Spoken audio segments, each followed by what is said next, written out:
Welcome, everyone, to the Islanders Never Say Die podcast.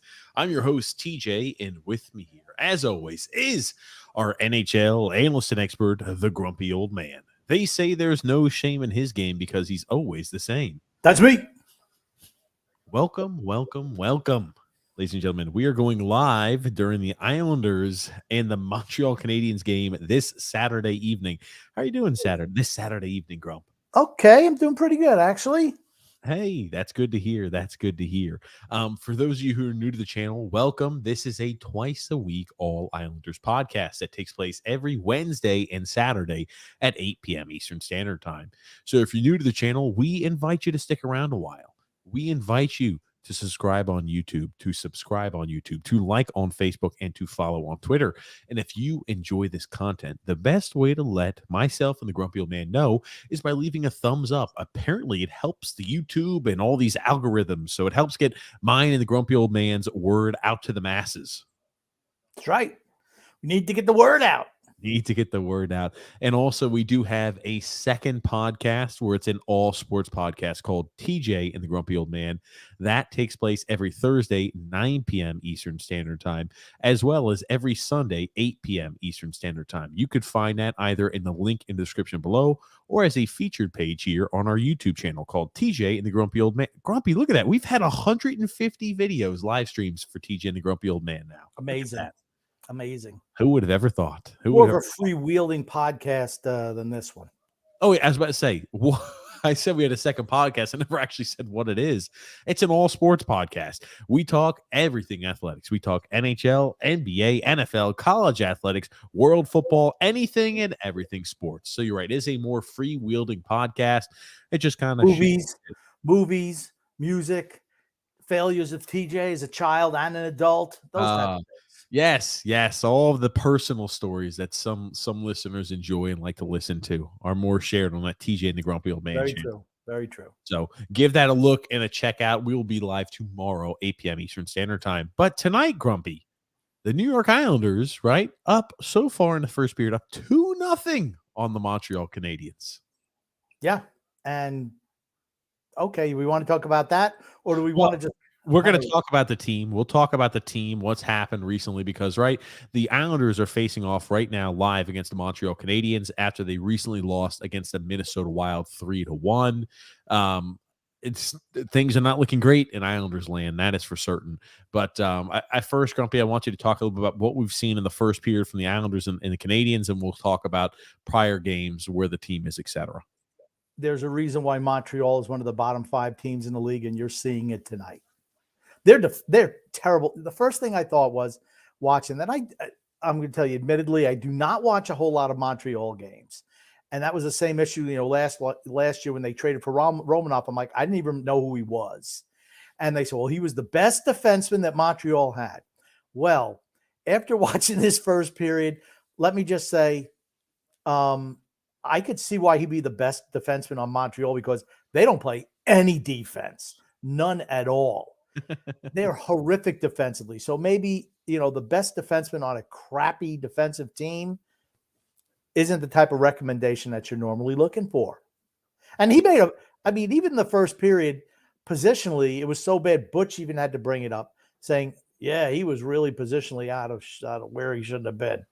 Gave up a wide open chance right in front of Sorokin, the savior of the season, honestly. And it's like, man, I don't know what he's just so bad positionally that it's scary. Yes, I'd say tonight. But that said, we've certainly the ice has been tilted into Montreal's end, and we've played aggressively. But just for people who think that the Islanders are back, we're winning Stanley Cups, multiple ones in a row, it's Montreal. Okay, before you blow through every single topic of conversation 3 seconds, let's actually talk about this is why I interrupt something. This is why I interrupt you, grumpy old man, because, right, I want to talk, right? Montreal has looked very poor tonight. They've looked abysmal. They cannot complete a pass, stick to stick, tape to tape. They look awful out there on the ice. And you're right. This is the reason why, they're a minus 46 or a 48 goal, whatever the hell it is. I can't even count that high. They're a minus, I think it's like a 46 goal differential this season. One of the 5 worst teams in the NHL. They actually have a worse record than the Vancouver Canucks. So, just so you could put that, where it should be rated on the scale of how talented are the Montreal Canadiens. Second worst team in the Eastern Conference. They're a bad, bad team. We are taking advantage and we are beating them the way we should be. But this, got to put everything in perspective. And just Vancouver does have a game in hand on Montreal as well. So. That's why I said they're better off than Vancouver. But Montreal, they have a long way to go. I'm not sure if this is more of a Marty St. Louis thing or that team sucks. I'm not sure what it is, but that team looks like he is in too deep, is what it looks like for Marty St. Louis. He didn't shave for the game. He looks a little disheveled. I don't think he's going to make it through the season. I know they gave him a contract extension. He got rid of that interim tag after last year, but they're horrific defensively. Now they have a couple of offensive flurries. You could tell that, they have some young players who might be worth something, but they're in full-on rebuild. That's a smart thing to do. They were smart enough 1 year after making it to the Stanley Cup Finals. They're like, you know what? This team isn't good enough. Let's blow it up and start over. And it was a smart thing. They are 2-7-1 in their last 10 games. This is a game the Islanders must win. This is not a game the Islanders can afford to lose. No. Absolutely not. And, they've come out and they've had a lot of effort tonight, right? I will say a lot of these mistakes by Montreal, it's not like we're creating. It's not like our fantastic forechecking is creating Montreal to run around and scramble like with, a chicken with their head cut off. Montreal is making a lot of unenforced mistakes and unimpeded mistakes, but the Islanders, to their credit, they're capitalizing on those. You got to capitalize when another team makes mistakes. True. They must have had at least 7 or 8 turnovers in the first period. And TJ, that might be 7 or 8, Grumpy. That may be underselling it. Well, why are you not wearing a legitimate shirt today for this podcast? Because I went to the gym today, Grumpy, so I got my gym shirt on. Got my shirt on. What does that one say? I don't even know. It was a gift. Says you're an animal? What's that? Earth's annual, something Earth's annual. Mordor mud run, or fun run. It's like some Lord of the Rings thing. Oh, my God. So, hey, I wear it. Hey, it was a free shirt, Grumpy. You're never going to see me complain. It's the same reason why you wear Vancouver Canucks shirts on this damn podcast. Mine are for a reason. I wore that shirt for a reason. Sure you did. I wore it because this season is like the trip to Mordor. It takes 3 freaking episodes. It's freaking physically and mentally tasking on your sanity, Grumpy. That's why I'm wearing this shirt. Okay? Does that make you happy? I will say just one thing. The second period has started in this game, and Montreal has certainly come out with more renewed effort than the first period. So Marty St. Louis, they were so bad in the first period. I mean, I'm like, my gosh, they look like we looked in the first period usually.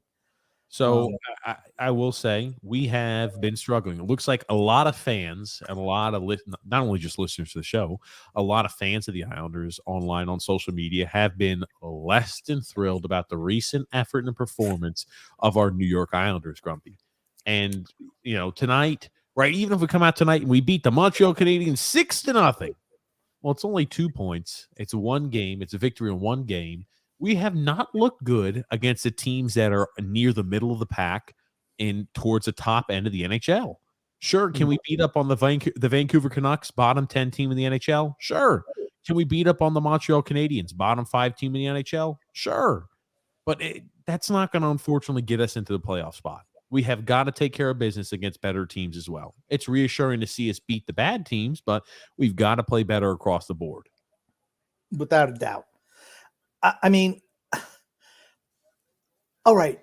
I know we don't want to touch on Dallas yet. Correct. But I just have to say, it was Dallas on Thursday, right? Was it Dallas? Tuesday. We've already talked about the Dallas game. Oh, okay. I'm sorry. Did we? Yes, that game happened Tuesday. Thursday, we played the Minnesota Wild. The Wild. That's the game I want to talk about. Sure. Yeah, like I said, they're blending one into another, whatever. So I Poor knew it was, performance after poor performance. yeah. I mean, I thought that we played hard against Minnesota, but it just our lack of talent. That's the whole thing. All right, you can outwork a Montreal team, but if you play a team that shows good effort and good hustle, if you're not, and they have a little bit of talent, we're going to come out of the short end of the stick most time. Sorokin is the reason this team is in position to potentially, and that's like a small P, potentially make the playoffs this year. That's it. Yeah. Without him, if we had to play Varlamov in net, forget it. Forget it. No shot. I will say this. I think that fans are coming to the realization that even if the team makes the postseason, it is a futile effort, because this team, even if they make the, and here's the thing, the goal is not to make the postseason. That's not the goal. If you're happy and content saying, gotcha, our team finished 16th out of 32 teams in the NHL, we're completely mediocre and average. You're not trying to find a nice way to say this. You're not prioritizing what it is to be a fan of a team and to be a fan of an organization that once was, a very, very successful organization in the NHL. The goal you mentioned, if the goal should never be just to make the playoffs. It should be, we're here to win Stanley Cups. And I realize, there's a building process too, but everything should be build the whole thing ramping up towards winning a Stanley Cup. If you're looking at our roster, there's no way we're winning a Stanley Cup with this group. So, I mean, if you're being realistic, if the general manager and the ownership is being realistic, they should know that, okay, if our goal is truly to win a Stanley Cup, this group's not going to get it done.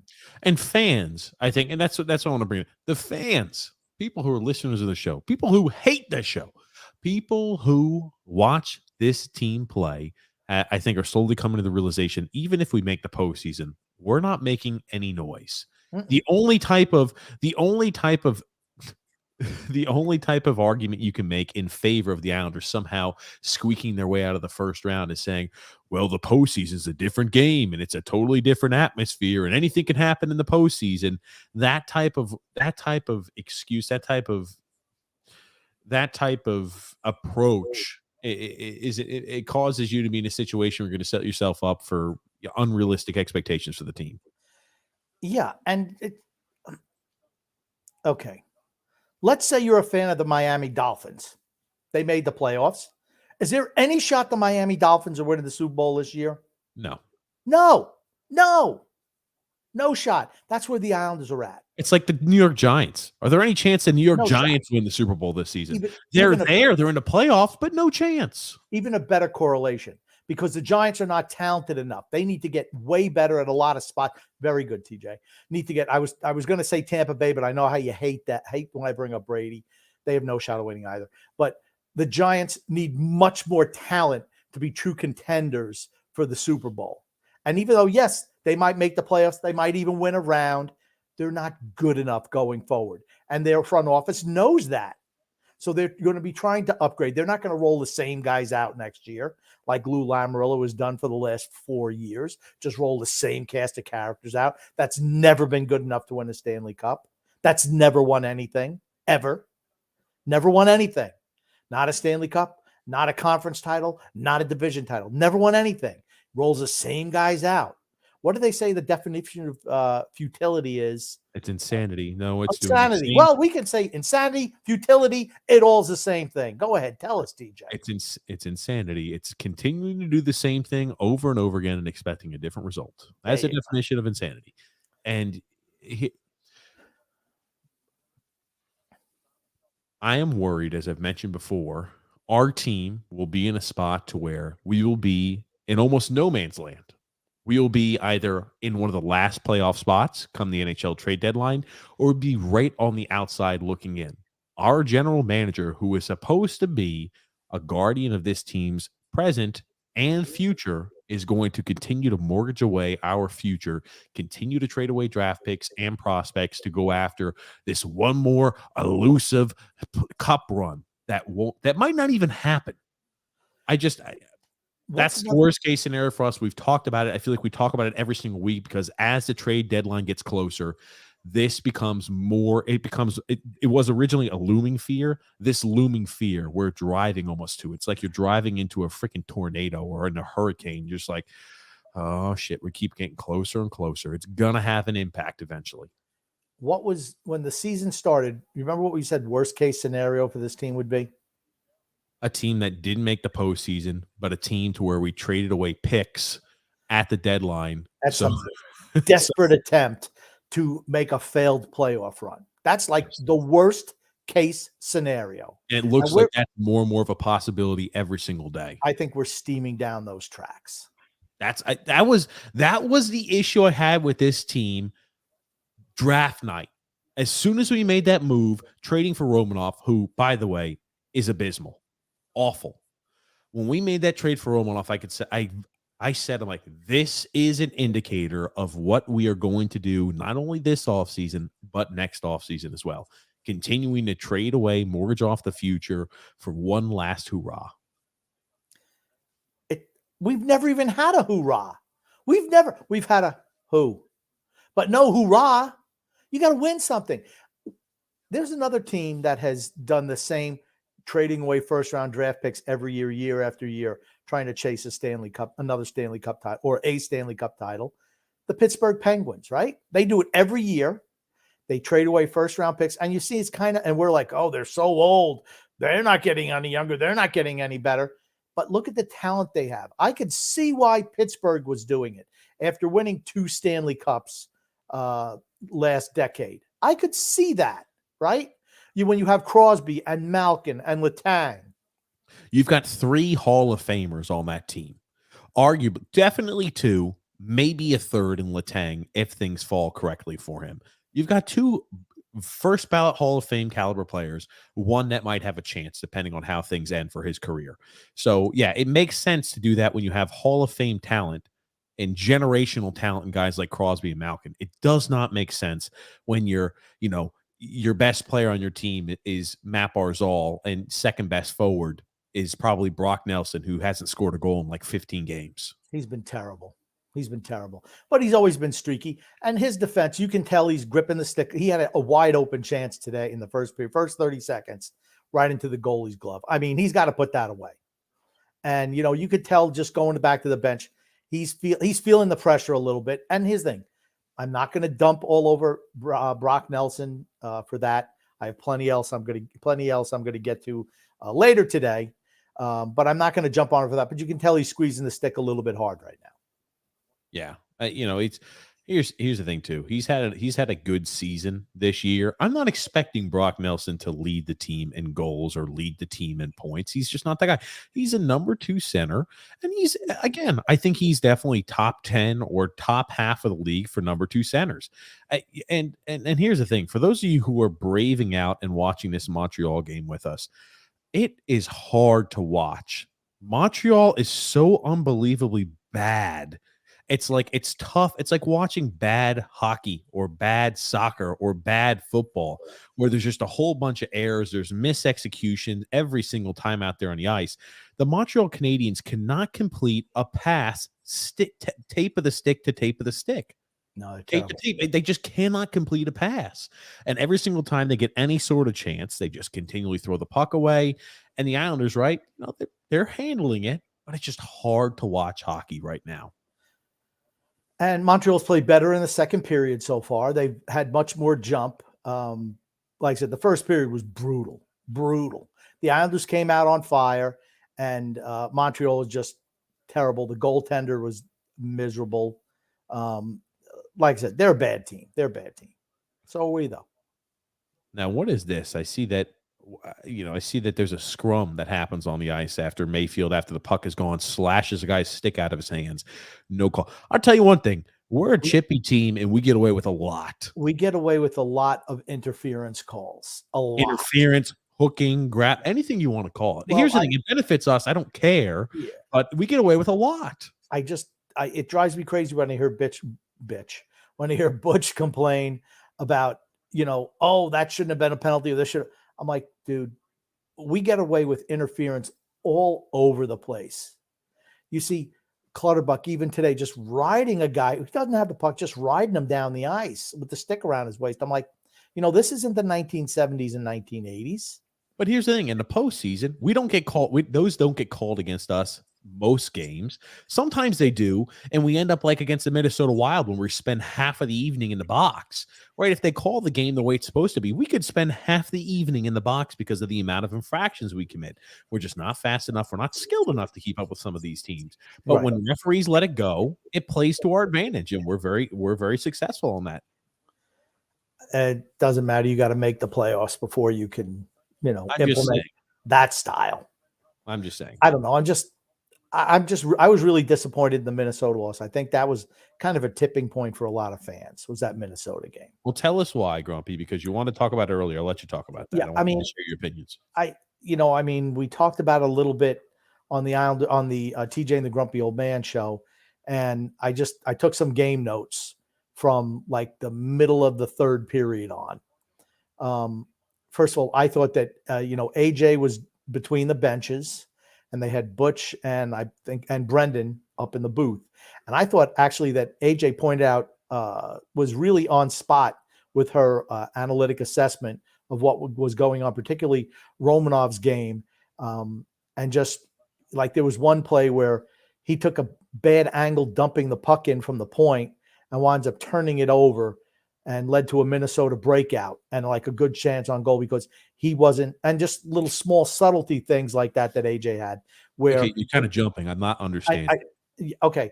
He should have dumped the puck into the corner, but he kind of half-assed it a little bit because he was a little bit lazy or sloppy, and it wound up turning into a chance, a shot on goal. And you like that AJ was able to point out things like that, just so we can articulate to people who are listening what's going on. And we don't get enough of that on the Islander side. Correct, because a lot of times, right, we're in a spot to where we're either they're either cheering on, oh man, the Islanders are doing so great, but this just didn't go our way or that didn't go our way, and that's why we're struggling. We don't actually go and break down what we're seeing on the ice where it's like, ooh, our forwards and our defense are way too far separated, so it leads to 3-on-2 rushes for the opposing teams because you have this soft cushion and you're able to get easy zone entries there for the opposing team. We don't get a lot of that on our broadcast. It's one of the reasons, again, I do not watch the Islanders telecast. I don't watch the Islanders telecast anymore for reasons like that. I mean, I was listening, but I like to listen to the Islanders broadcast. I enjoy them. So here's the thing. It's the hometown broadcast. I like to listen to the hometown announcers. But yes, I've been listening to other broadcasts as well. That being said, something else that Butch and AJ brought up in that. Can you just pipe down the just like dumbfounded look on your face? I don't know where you're. I don't know. Honestly, I don't know where you're going with. I thought you were going to talk about the Minnesota Wild game, but now we're talking about the Minnesota Wild game. Okay. But that look on your face when I say something that you don't know, where it's going. I don't know where it's going. Well, try to be a professional and just, have a poker face. Okay, just try it. So they also mentioned, AJ likes it being between the teams down on the ice, said she noticed that there was no communication between the Islander defense partners and the wingers in the defense. Like no saying, hey, throw it back, throw it forward, use the boards, whatever. None of that. That was, to me, and Butch mentioned also, that was mind-boggling to me. This is a veteran team where you would think these guys have been together forever pretty much, and there's no communication on the ice, no verbal communication. That's worrisome. I didn't hear that. And Lane, that's what happens when you don't listen to the hometown broadcast. That's true. So, and the fact that you have to know that Lane Lambert realizes there's a lack of communication also, right? Or maybe he doesn't. Maybe that's a weakness in him that he hadn't pointed that out. I don't remember anyone ever saying that when Barry Trotz was the coach, that there was a lack of communication on ice between the players, where to go with the puck. And to me, that was eye-opening for me. As something that should have been addressed by Lane Lambert or Captain Average. As we've talked about before, and I've said it once and I'll say it again, we run across situations to where we are not sure what Lane Lambert's deficiencies are going to be as a head coach. We knew there are going to be deficiencies, but what are those deficiencies going to be? Well, Barry could not handle player relations. He could not handle any sort of interaction with young players. He really struggled on that front. Lane Lambert is going to struggle on his areas too. And maybe that's an area. It's a lot to ask a first-time head coach. Mind you, Lane Lambert has never been a head coach before at the NHL level. It's a lot to ask him to say, here is this huge task that I'm going to put on your shoulders, and we want you to lead a team that didn't make the postseason last year. I want you to lead them to the NHL playoffs and lead them to a Stanley Cup. It's a big ask for a first-time head coach. Well, why does Lou do that? Why did Lou hire Lane Lambert without looking outside the organization at all? Because he's familiar and he knows what he has with Lane Lambert. Or did he feel Lane Lambert was somebody as a rookie head coach or someone that he could control? He was malleable, perhaps. Sure, that might have something to do with it too. I to be honest with you, I'm really not sure. I think it had more to do with he had familiarity with the players. He thought our window was. Here's the thing: even if you're very optimistic, the best case scenario is our window is very close to shut. I think most people have come to the realization our window is shut. Our window is over. We are not the same team that we were 2 years ago during the shortened seasons, the first during the bubble year, and the second time during that COVID shortened season. We're not the same team. We're not a team that's playing a shortened schedule. We're not a team that plays that same style anymore. We're a completely different team regarding stylistically and regarding the age of these players. Simple. Yeah. I mean, like I said, again, what's with the hands, dude? I didn't know if Grumpy, I'm trying to make the case here with this, and I think you do this when you're watching the TV, but like I'm trying to make the case when I'm trying to make the case when we're talking about this. The team is not the same. Even if you're a very optimistic fan, right? They think the window's closing. Well, the reason why he hired Lane was because he has familiarity with those players. And I wanted you to chime in whether you think that's the case or not. Again, maybe he's a little malleable, but I wanted to hear your thought on it. I think it's because it's somebody you thought he can control. I made my point earlier. I mean, after I make my point, you made your point. I don't need to go remake another point. I made my point. I think the fact that he thinks he could control him as a rookie head coach. Is there any way that he says that Lane Lambert says, yeah, Simon Holmstrom is the guy that I need to bring into this team and put on the first line? That's got Lou Lamoriello's greasy little fingerprints all over it. Please. I will say this. Perhaps Lane, right? I don't know Lane. I feel like we can't know enough about Lane as a head coach 43, 44 games, however many games in we are. The thing I worry about is if Lane Lambert is actually doing that, his line combinations are bizarre. He goes to the blender. I feel like anytime we lose a game, he just shuffles in. He puts all the damn names in a hat. He says, okay, let's see who we're going to go ahead and match on the first line. Tonight, we've got Anders Lee, Brock Nelson, and Simon Holmstrom on the first line. Matt Barzal is playing on the second line with Josh Bailey. And who the hell else is it? I'm just Parise, thank you. Okay. It's a shit show. Okay. But what I'm saying is, what has Simon Holmstrom shown in the minors, first of all, to even get called up, or on the ice with the Islanders to deserve to be on the first line? Absolutely nothing. Don't tell me that's Lane Lambert. Don't tell me Lane Lambert's going, you know what? That kid's done nothing. He deserves to be on the first line. That's Lou Lamoriello. Maybe. The only guy that I picked, the only first-round pick I've had who's an absolute fucking bust with a capital B, a capital UST bust is Simon Holmstrom. He's forcing him in the lineup to show, hey, Simon Holmstrom's a player in the NHL. No, he's not. That's Lou Lamoriello. And that's what I mean by it's somebody he could force on Lane Lambert because he's a rookie head coach. If you had a Joel Quenneville, you think Joel Quenneville's, and I'm just throwing a name out there, could be any veteran, right? Peter Laviolette, whoever. If they're coaching and Lou Lamoriello says, I want you to start this guy, you know what they're going to say? Go pound salt, Lou.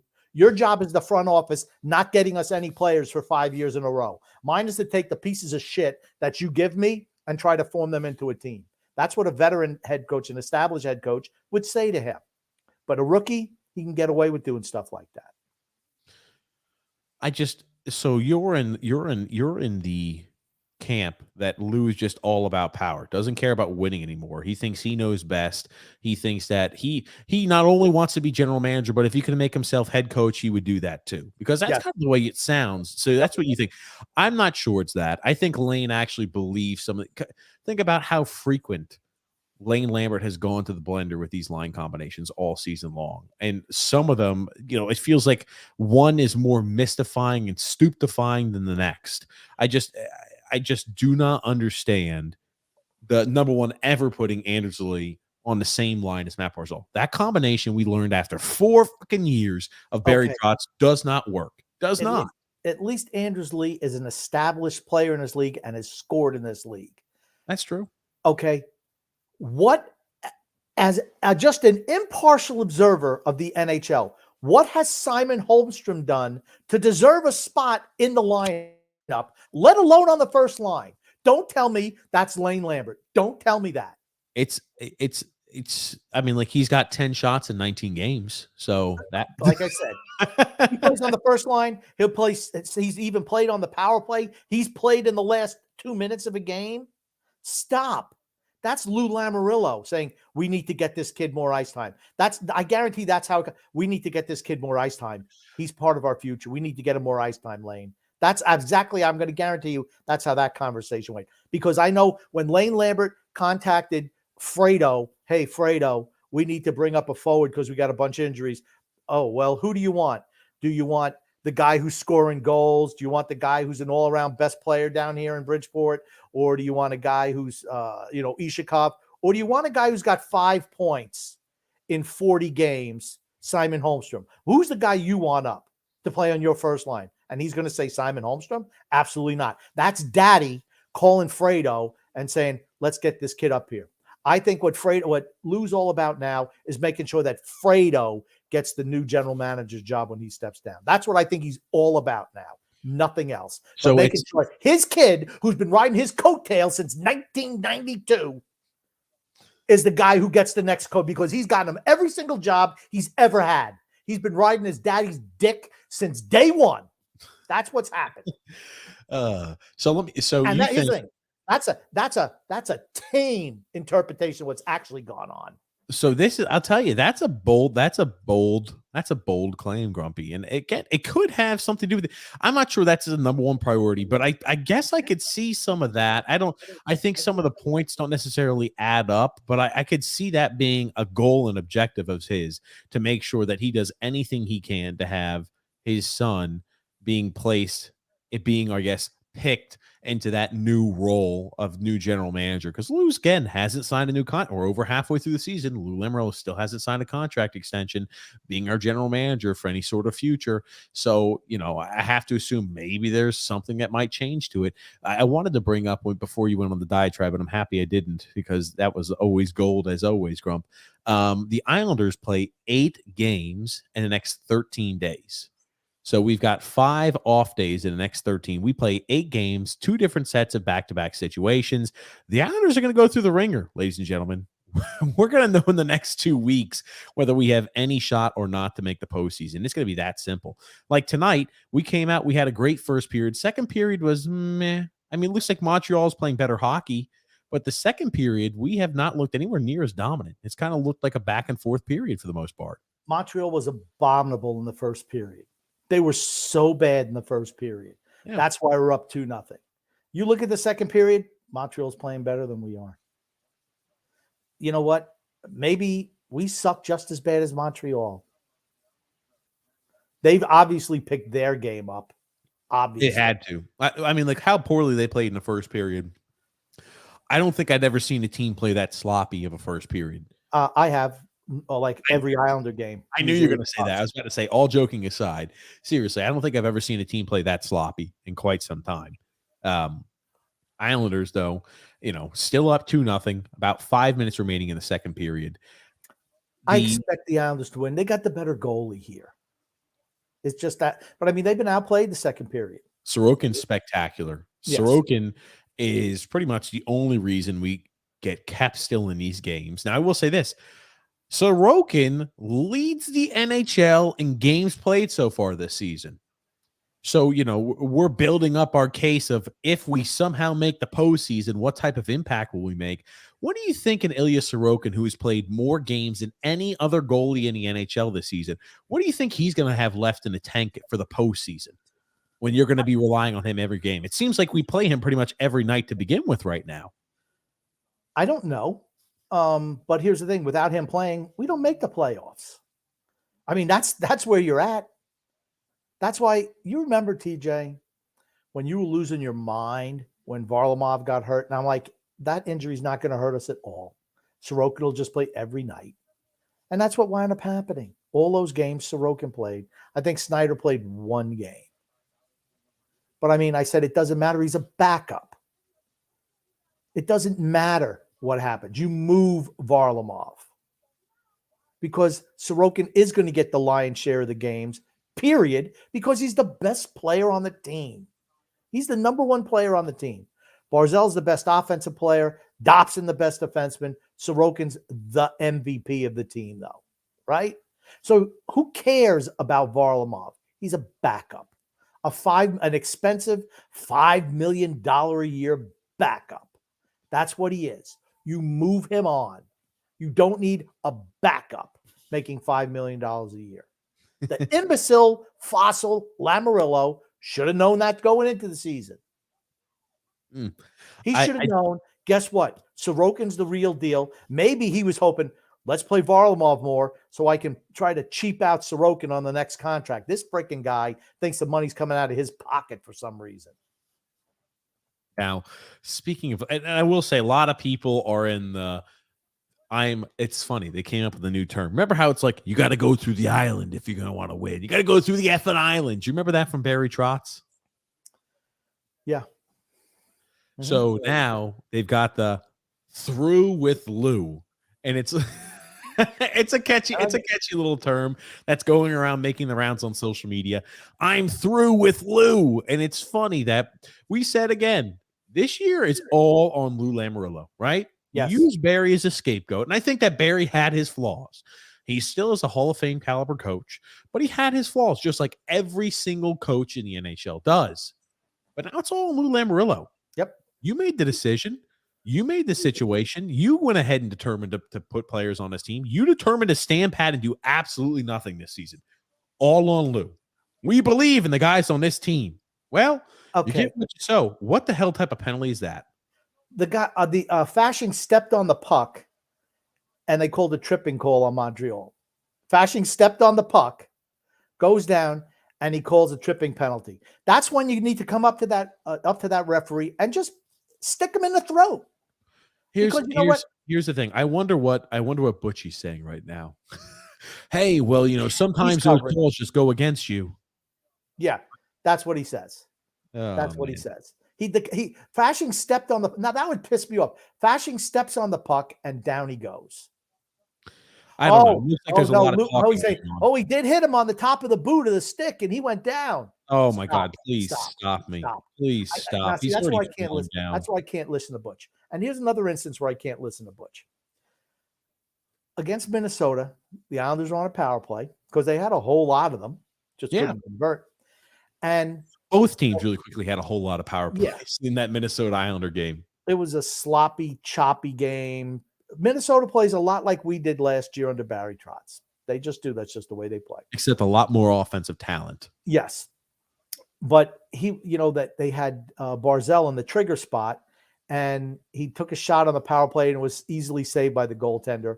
And so Butch makes sure he goes out of his way to make a point to say, well, you know what?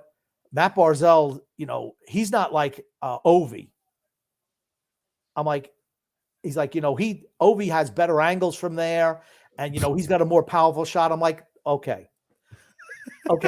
So you're comparing Matt Barzal to the guy who's going to probably go down as the greatest goal scorer in NHL history, who's renowned for having one of the best shots ever in the history of the game. And so you want to make Barzal look bad by comparing him to Ovechkin? Really? Here's the other thing too. It's not like They were playing Washington, which would warrant possibly even the slightest ability to have a comparison. They're playing the Minnesota Wild.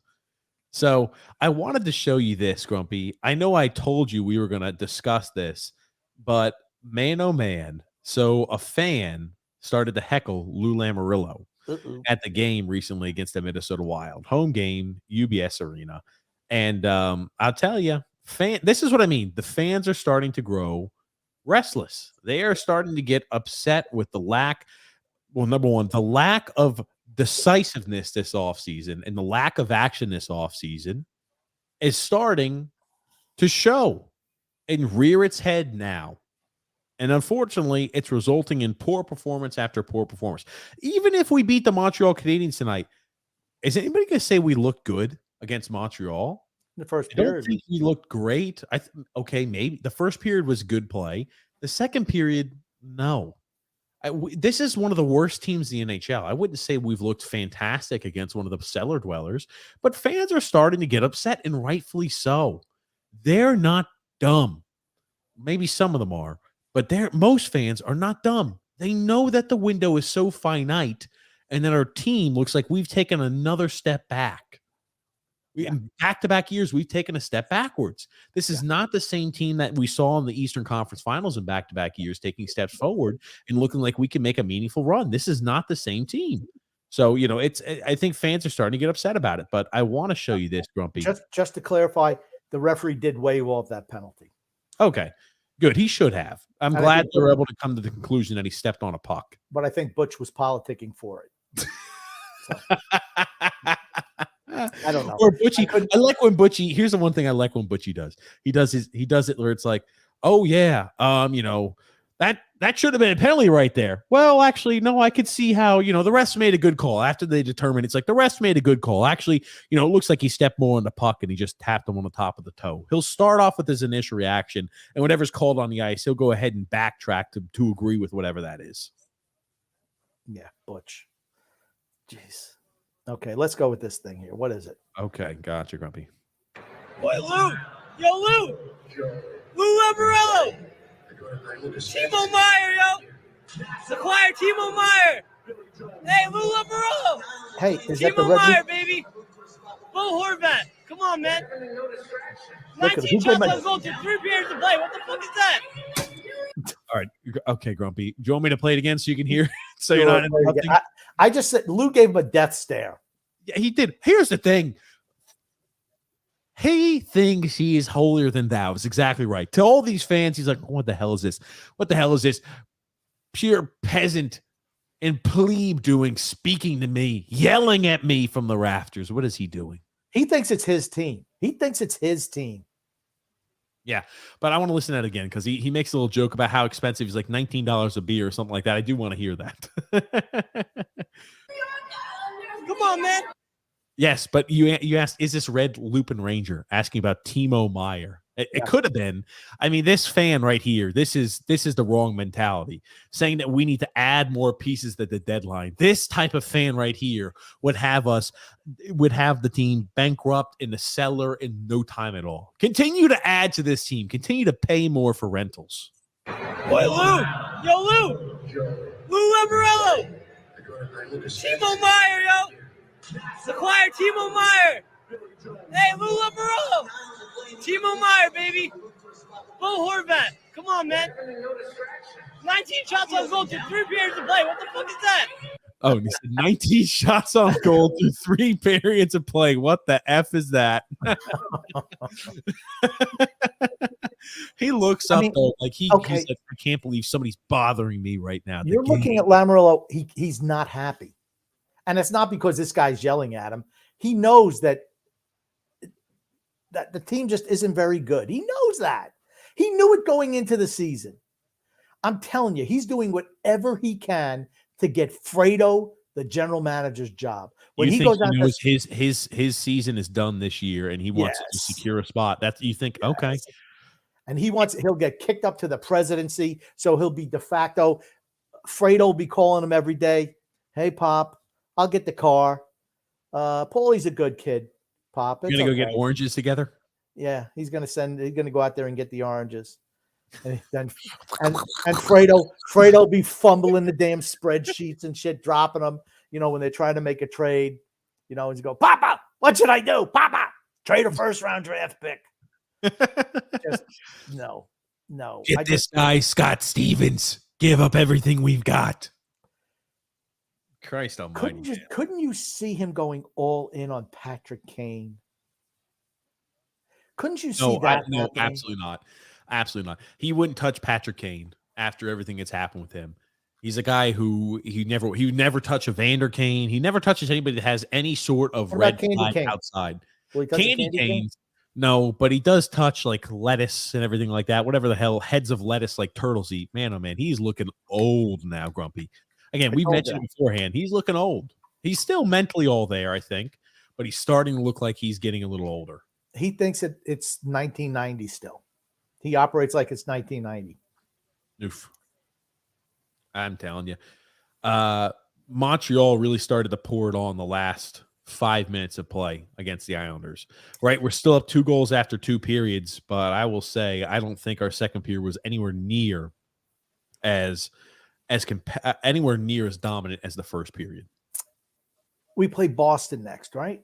Washington. I told you this. Okay. We were on the phone before the game, and I told you 3 times. I said, we play Washington, Grumpy. What day do we play Washington on? It doesn't matter. Monday. And on Wednesday, we play the Boston Bruins. Okay, it doesn't matter. So do you think we'd beat Boston or Washington in a game like today? We get killed. We'd be getting run off the ice. If we were playing Boston like this, we'd be down 3-1. And we'd be saying, oh, wow, we just can't score, because people have been posting a lot of stats recently about the Islanders' inability to score goals. Oh, we mentioned that. How long ago did you put that out there as a tweet? A long time ago, Grumpy, that all our goals are created from the defense. And if our defense isn't creating goals and scoring opportunities, we're not scoring goals. There you go. Everybody else, Newsday, The Athletic, anybody and everybody else who writes online is now doing the same exact thing, talking about the same exact thing. Well, we are the curve. If people really want to know what's going to happen with the Islanders in the future, just listen to us. We're just so ahead of the curve. I'm trying to little creative thinking, see what's actually going on out there. Don't toe the company line. Just be a realist. Islanders are up 28-17 on shots on goals advantage. Okay. I know they outshot them by a ton in the first period. Yes, they were dominant in the first period. Second period, you'll be happy to hear, by the way, Bridgeport finally won a game. They snapped their 11-game losing streak, Grumpy. Okay, good for them. And who scored? I think it was Ratu from DeFore. Ratu. You know who was not part of that equation and wouldn't have been even if he was playing down there? Simon Holmstrom. Simon Holmstrom. He sucks. Goodness gracious, Grumpy. He sucks. He's an embarrassment. And now you sent this to me here. And I'll bet you he doesn't have any sponsorship deals from any stick company or skate company. Oh, God. So the Islanders, so far in 2023, I'm going to include tonight's game just to make sure it's fair and just. Can I say one thing before you do this thing? There is a sponsor for Simon Holmstrom. It's Hoover. Hoover Vacuums, because all they do is suck. There it is. All they do is suck. But you talk about, Grumpy, the Islanders' inability to score, right? How cold it's gone recently. So they've played 7 games so far in 2023. Again, there's still one more period left for the Islanders in tonight's game, but we have scored 14 goals in 7 games. Not good. 8 of those goals have come against Vancouver and the Montreal Canadiens. 2 suck squads. Exactly. So you're looking at the remaining 5, you got 6 goals, right? If we're talking, our high-flying offense, we're scoring so many goals, we're looking so successful out there on the ice. Oh, that's what it is. We do not generate enough offense unless our defense is going gangbusters, putting pressure on, setting 4 men up on a forecheck. That's how we started tonight's game. Was, again, our defensemen in on every single forecheck opportunity, every single time. And you heard, because I was watching the Sportnet's version of it. They said, wow, Scott Mayfield up the ice so much, he looks like Cale Makar right now. Yikes. It's noticeable. It's noticeable. The only way for the people who aren't paying attention or the people who are just slow to call it out, the only way we can create offense is by our defensemen thinking that they're the extra forward going forward. And we leave one guy back on defense and we say, well, we hope there's not an odd man break. And if there is, Sorokin's going to have to be a rock back there. And he has been this year. And when he makes the stops, we win games. If he doesn't because it's just an unattainable task, well, we're going to lose. I agree. I mean, I don't even know really how to. I mean, we've said that all year, right? So it's like, I don't know what is there anything we can do to change that? I just No, there's nothing we can do. That's the point. There's nothing we can do to change this, right? Yeah. There's nothing at all we can do to change because we're in a situation where that's the only way we can generate offense. So I kind of feel a little bit bad for Lane Lambert, right? He knows the task is to generate more offense. Our team under Trotz did not generate enough offense. That was the biggest issue. And what do we do to help generate more offense this offseason? Nothing. We didn't bring anybody in that was going to help generate more offensive touch and more offensive pop. Nothing at all. We've actually probably taken a step back regarding our offense, our forward personnel, right? Kyle Palmieri, the F- or the F-, he's an upgrade over Simon Holmstrom. Let's be honest. Right? I don't want you trying to steal the F- thing by adding another minus to it to try to make it your own. Don't do that. Okay, so as Grumpy termed it, the F-, okay? You like that? Do I have to go ahead and give you a pop every time? Yes. So when the F- is better than Simon Holmstrom, our forward group this year, I'd argue, personnel-wise, is probably better or worse, than last year's forward group. And we're in a spot to where we've got more goals and more offensive production. The only way we've been able to do that is with smoke and mirrors in our defense joining the rush a lot more often, putting pressure on these teams and forcing their team's defense to cover up an extra man down low. A lot of teams, they get kind of flustered. They can't go ahead and handle it, and they get into a spot to where we're able to generate a wide open opportunity. And we talked about that before the season started. How are we going to be able to generate more offense? We've been talking about this for months. Yep. Before the season started, when they decided not to make any moves for a forward, we're like, well, how are you? They're obviously going to want to generate more offense. How are you going to do that? By involving the defense more, which is going to leave you more vulnerable back. If you remember, I said Sorokin's numbers might actually look worse than last year, but he might actually be better. But his numbers won't be as good because he's going to be hung out to dry a lot more. And I think you've seen that this year. His numbers are fantastic. I don't remember what his numbers were last year, but I think they're even better this year. But he's almost doing it all on his own a lot of nights. I still think, as I've said this before, to speak on that topic, Sorokin will have better numbers this year than last year. Even with us playing a more open style, I still think he's got better numbers. I think the defensive system in front of him is better, and I think he has been marvelous this season. Marvelous. Anything short of spectacular. He's not going to win a Vezina trophy. I don't even think he'll be in the top 3 when you look at some of the other goalies around the league. You can't win the Vezina when your team doesn't win enough games. Or doesn't make the playoffs. I was about to say, that's the sorry truth of it. They popped up a stat there on Sorokin. And this shows us again, our team wins and loses and has success all off of the back of Ilya Sorokin. Just to pop this up, right? Since December 23rd, Sorokin is 4-3-1. So he is a 500 record, 4 wins, 4 losses, with a 1.88 goals against average and a 9.33 save percentage. Right now, he's shutting out the Montreal Canadiens, knock on wood. He could be at a spot to where at the end of this game, his save percentage is a 9.40, his goals against average is a 1.70, and he's going to be 5-3-1. 5 wins, 4 losses, despite only giving up 1.7 goals a game and saving 94% of all shots on them. Think about that. Let that sink in. Almost 500 with numbers like that at goaltending. It's hard to believe. We don't have enough offense, period. Not enough offensive talent, period. End of sentence, end of story. We've said it all year, said it in the offseason, repeat it. All right, we scored a couple of goals early in the year. Everything settles down eventually. You're seeing right now when it's nut crunching time, we don't score enough, period. End of sentence, end of story. We don't have the ability to score enough to win anything in this league. Sorry. What do you think it's going to be like when we play Boston on Monday? It's going to be bad. Okay, gonna we're lose playing that Boston on game. We'll lose Wednesday. it. No, God damn, you did it again. You did it again to me. I did it, and you didn't pick up on night. it. I did it on purpose, and you didn't pick up on it. So I figured I did it as a goof on you, TJ, to be honest with you, and you missed it. So here's the thing. When we play Boston on Wednesday, and Omar's probably going to be in goal, right? Omar's playing tonight, but yeah, he'll probably be in that. Oh, yeah, He's sure. going to play every night. Why would he not play against maybe we'll start getting all the teams' backup goalies again, because that's when we win. We got to play the other team's backups. Well, Montembeault is a backup for the Montreal Canadiens. For the bottom 5 team in the NHL, we're playing their backup goalie tonight because they feel like their starter would be better served playing tomorrow night against the New York Rangers. That's not true. He's hurt. Oh, I'm sorry. He's injured. My mistake. Yeah. I apologize. So I think this is Montembeault's third game in a row. Okay. I'm sorry, but you were making a point about Linus Ullmark, Grumpy, before I interrupted. Yeah. Do you think we're scoring on him? I don't. He leads the NHL in goals against average and save percentage this season.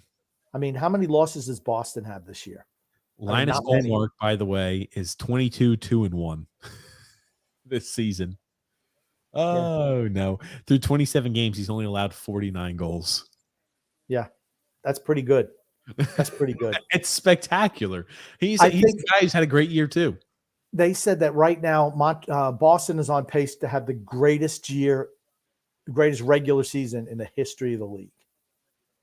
So they're on schedule right now to beat the Tampa Bay Lightning when they broke the Detroit Red Wings regular season point record or regular season winning percentage. They're on track to beat them when Tampa got knocked out in the first round that year.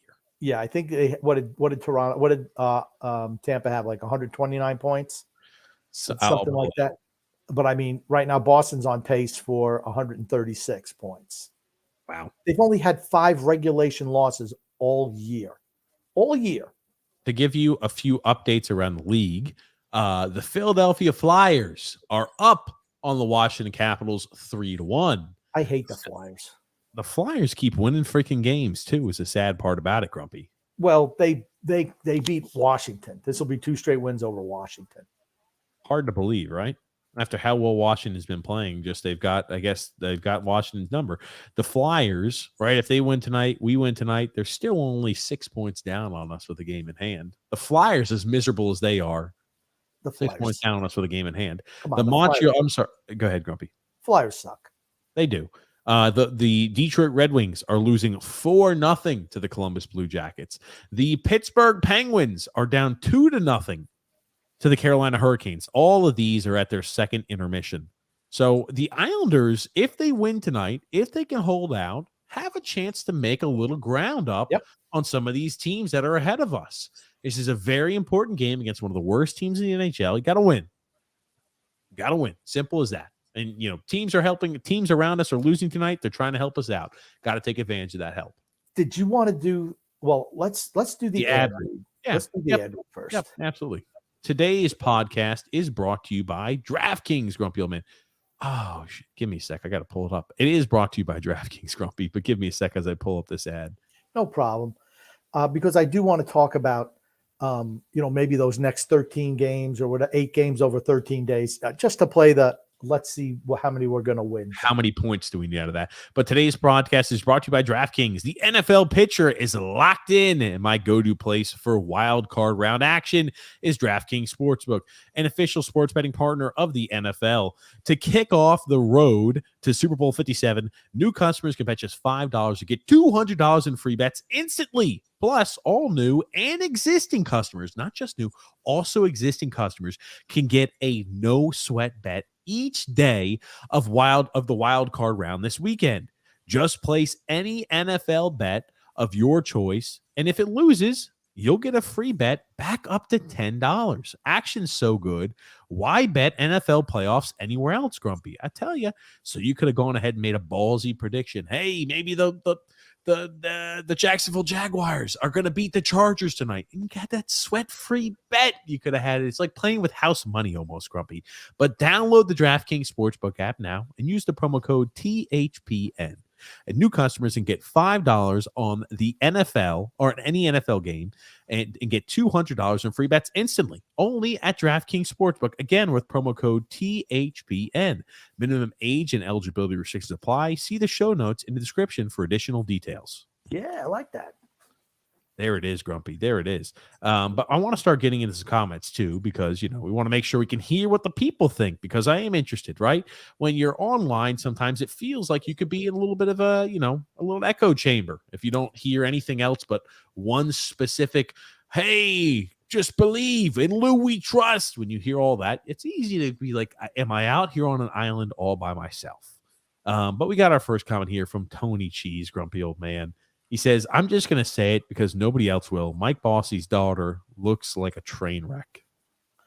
It's funny. I don't know. I don't want to dump on Mike Bossy's daughter. But I did ask the warden how old she thought that she was. And I'm just trying to do the math on how old she possibly could be. And the warden wasn't close. And the warden's really good at guessing people's ages. Really good. That Mike Bossy's daughter was probably a lot younger than she is, didn't she? No, she bet that she was probably in her mid-60s. No. Yeah, she was looking not her. Maybe that is her best, but she didn't look, Hey, Tony Cheese said she looks like a train wreck. That's all. When we go out to eat dinner and Paige and I get an alcoholic beverage, they don't ID me. They ID Paige every time, the lovely Paige. So I'm like, oh, I know I'm looking a lot older than Paige is these days. So because they figured no one under the age of 21 would shave their head just to get a drink. Mikey D said, what an embarrassment. The Rangers had more excitement on Thursday night in a 5-minute span than we had in years, and we do shit about it. Chris Drury makes Lou Shitterillo look like the rookie in New York. I'm not going to go that far. I like that. I like the emotion in it, Mikey, though. I love the emotion. Yeah, people are angry. We're bad. We're a bad team. Okay, so we're beating a really abysmal Montreal team.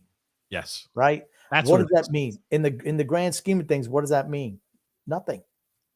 We can beat a really shitty team, but that's not, unfortunately, just like Anthony Beauvillier. Unfortunately, Beauvillier can't play against Montreal every night. Otherwise, he'd have 100 points in a season with ease, right? But we can't play Montreal every night. Nope.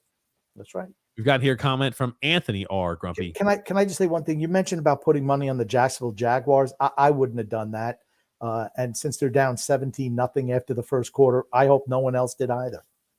Oh, gosh. But, Grumpy, we've got here Anthony Rizzi. I can hear the Islanders fans after the first period. We're back. Yeah, those type of things drive me crazy.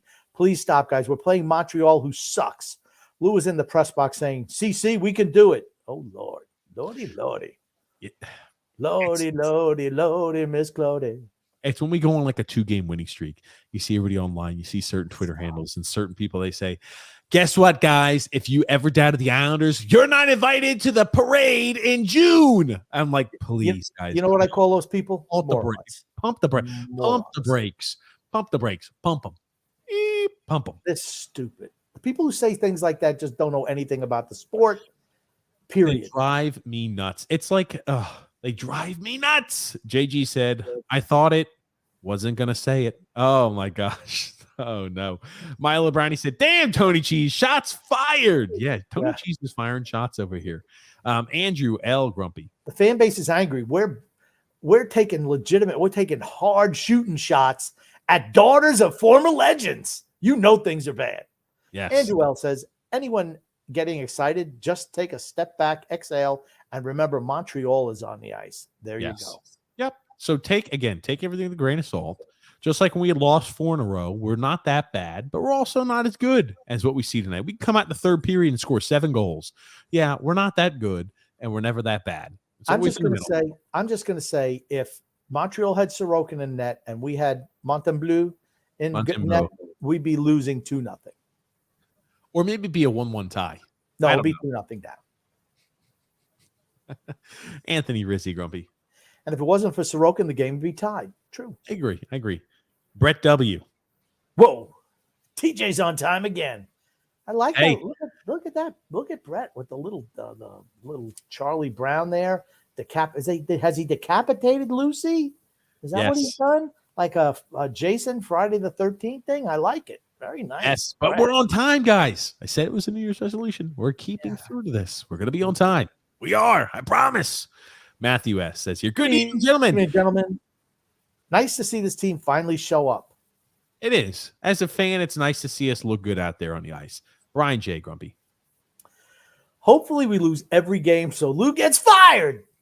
Or just they don't sign him back. I think a lot of people are thinking that, though. I think what a lot of people are saying, or I don't know what they're thinking, but certain segment of the fan base is going, you know what? I almost hope we don't win so we can change direction of the franchise. And here's the thing. I don't disagree with them. If that's what it takes to have the franchise and have ownership determine that we need to change direction, then that's what it's got to take. I do not, and I repeat for the 15,000th time, I do not want this team to trade away more draft picks, and I mean more draft picks, to go ahead and further dig us a hole for the future. You'll be happy to hear, ladies and gentlemen, the Islanders prospect pool got upgraded, guys, from 31st best in the NHL to 27. Woohoo! We're heading in the right direction, guys. We know when things start falling, we can rely back on the 27th best prospect pool in the NHL to go ahead and restock the cupboards. Yeah, we'll talk about that another night. Yeah, sure. Mikey D. Rank these young defenseman combos from worst to best. Dobson Romanoff, Fox Miller, Darlene Power, Makar Gerard. Dobson Romanoff is last on the list. Yeah, because Romanoff's on there. He's the worst defenseman. Second, I'm going to go with Darlene. And worst. Oh, worst. Okay. Oh, so you want to go, who's the best? Who's the best? Go from top to bottom. Makar and Gerard, because Makar's out there. He's the best defenseman. Second, Fox and Miller, because Fox is the best defenseman. I think the Darlene and Power together are better than Dobson because Romanov is a net minus, which kind of hurts us. Rasmus Dahlin, just so you know, I don't think you keep up enough with the Buffalo Sabres. Rasmus Dahlin, 39 games played this year, 47 points plus 16. Wow. Really? I did not realize he had 47. I put Rasmus Dahlin is better than the Keandre Miller and Fox. Yeah. I think. No doubt about it. I mean, like, I'll pop it up on screen. Rasmus Dahlin has been everything short of spectacular for the Buffalo Sabres this season. Been spectacular, grumpy old man. Just to pop that up on screen, there's Rasmus Dahlin stats. 39 games played, 13 goals, 34 assists, 47 points, 16 plus 16. I did not realize that. Yeah, buddy. He's coming to his own. That's why I said when people are thinking, oh, gotcha, we just only have to worry about Pittsburgh and maybe Washington and maybe the Rangers slip up. Those teams that are below us, the teams like Buffalo, guys like Dahlin are getting older. They're getting more mature. They're stepping more into their own. Same thing with that Red Wings team. Larkin is on a freaking mission this year. For me, Buffalo still needs a solid veteran leader on the back end. I agree. And a goaltender. Otherwise, I don't see them making the playoffs. Yes, they're talented. They have some work to do. But going forward, I mean, it's another thing. Who would you rather be, Buffalo or the Islanders? I'd rather be Buffalo. Hey, against that Minnesota team, remember we can only muster one goal? Just take a look, see at that, Grumpy. He had 5 points against Minnesota. Rasmus Dahlin did. He's going to sign himself a freaking huge deal. And I mean huge deal, grumpy old man. He continues to step further and further into his own. He's looked great this season. But you're seeing his defense improve. Yeah. Again, with time and age, defense improves. But you'll be happy to know, I think Dahlin and Romanoff were in the same draft class. Or no, Dahlin and Dobson, I think, were in the same draft class. So yeah, Dahlin was first pick in the draft. Correct. Brian J says, "Let's go Giants. We're coming. We coming." I'm sorry, is what he says. I think you see the Giants maybe beat Minnesota. Maybe. Sure. AP said, "Let's not get too worked up about beating a lowly team. Then any decent team should I'm sorry, he meant to say that any decent team should absolutely expect to destroy." True. Any lowly team. Oh, wow. I just noticed I am way far behind. I was still seeing intermission report, but I know the game is back on. Again, 3 minutes into the third period. 3 minutes into the third period is right. Go Big Blue, says Brett W. Anthony Rizzi, Grumpy. I think I'm going to start the Trade Romanov fan club. Well, TJ will be a member of that. Well, here's the thing. It's going to be like you gave up. It's like almost like the Thomas Vanek thing all over again, except we have team control over Thomas Vanek. But you gave up so much to get him, and you get nothing back in return. The Islanders defense look like we're just going into a turtle shell right now.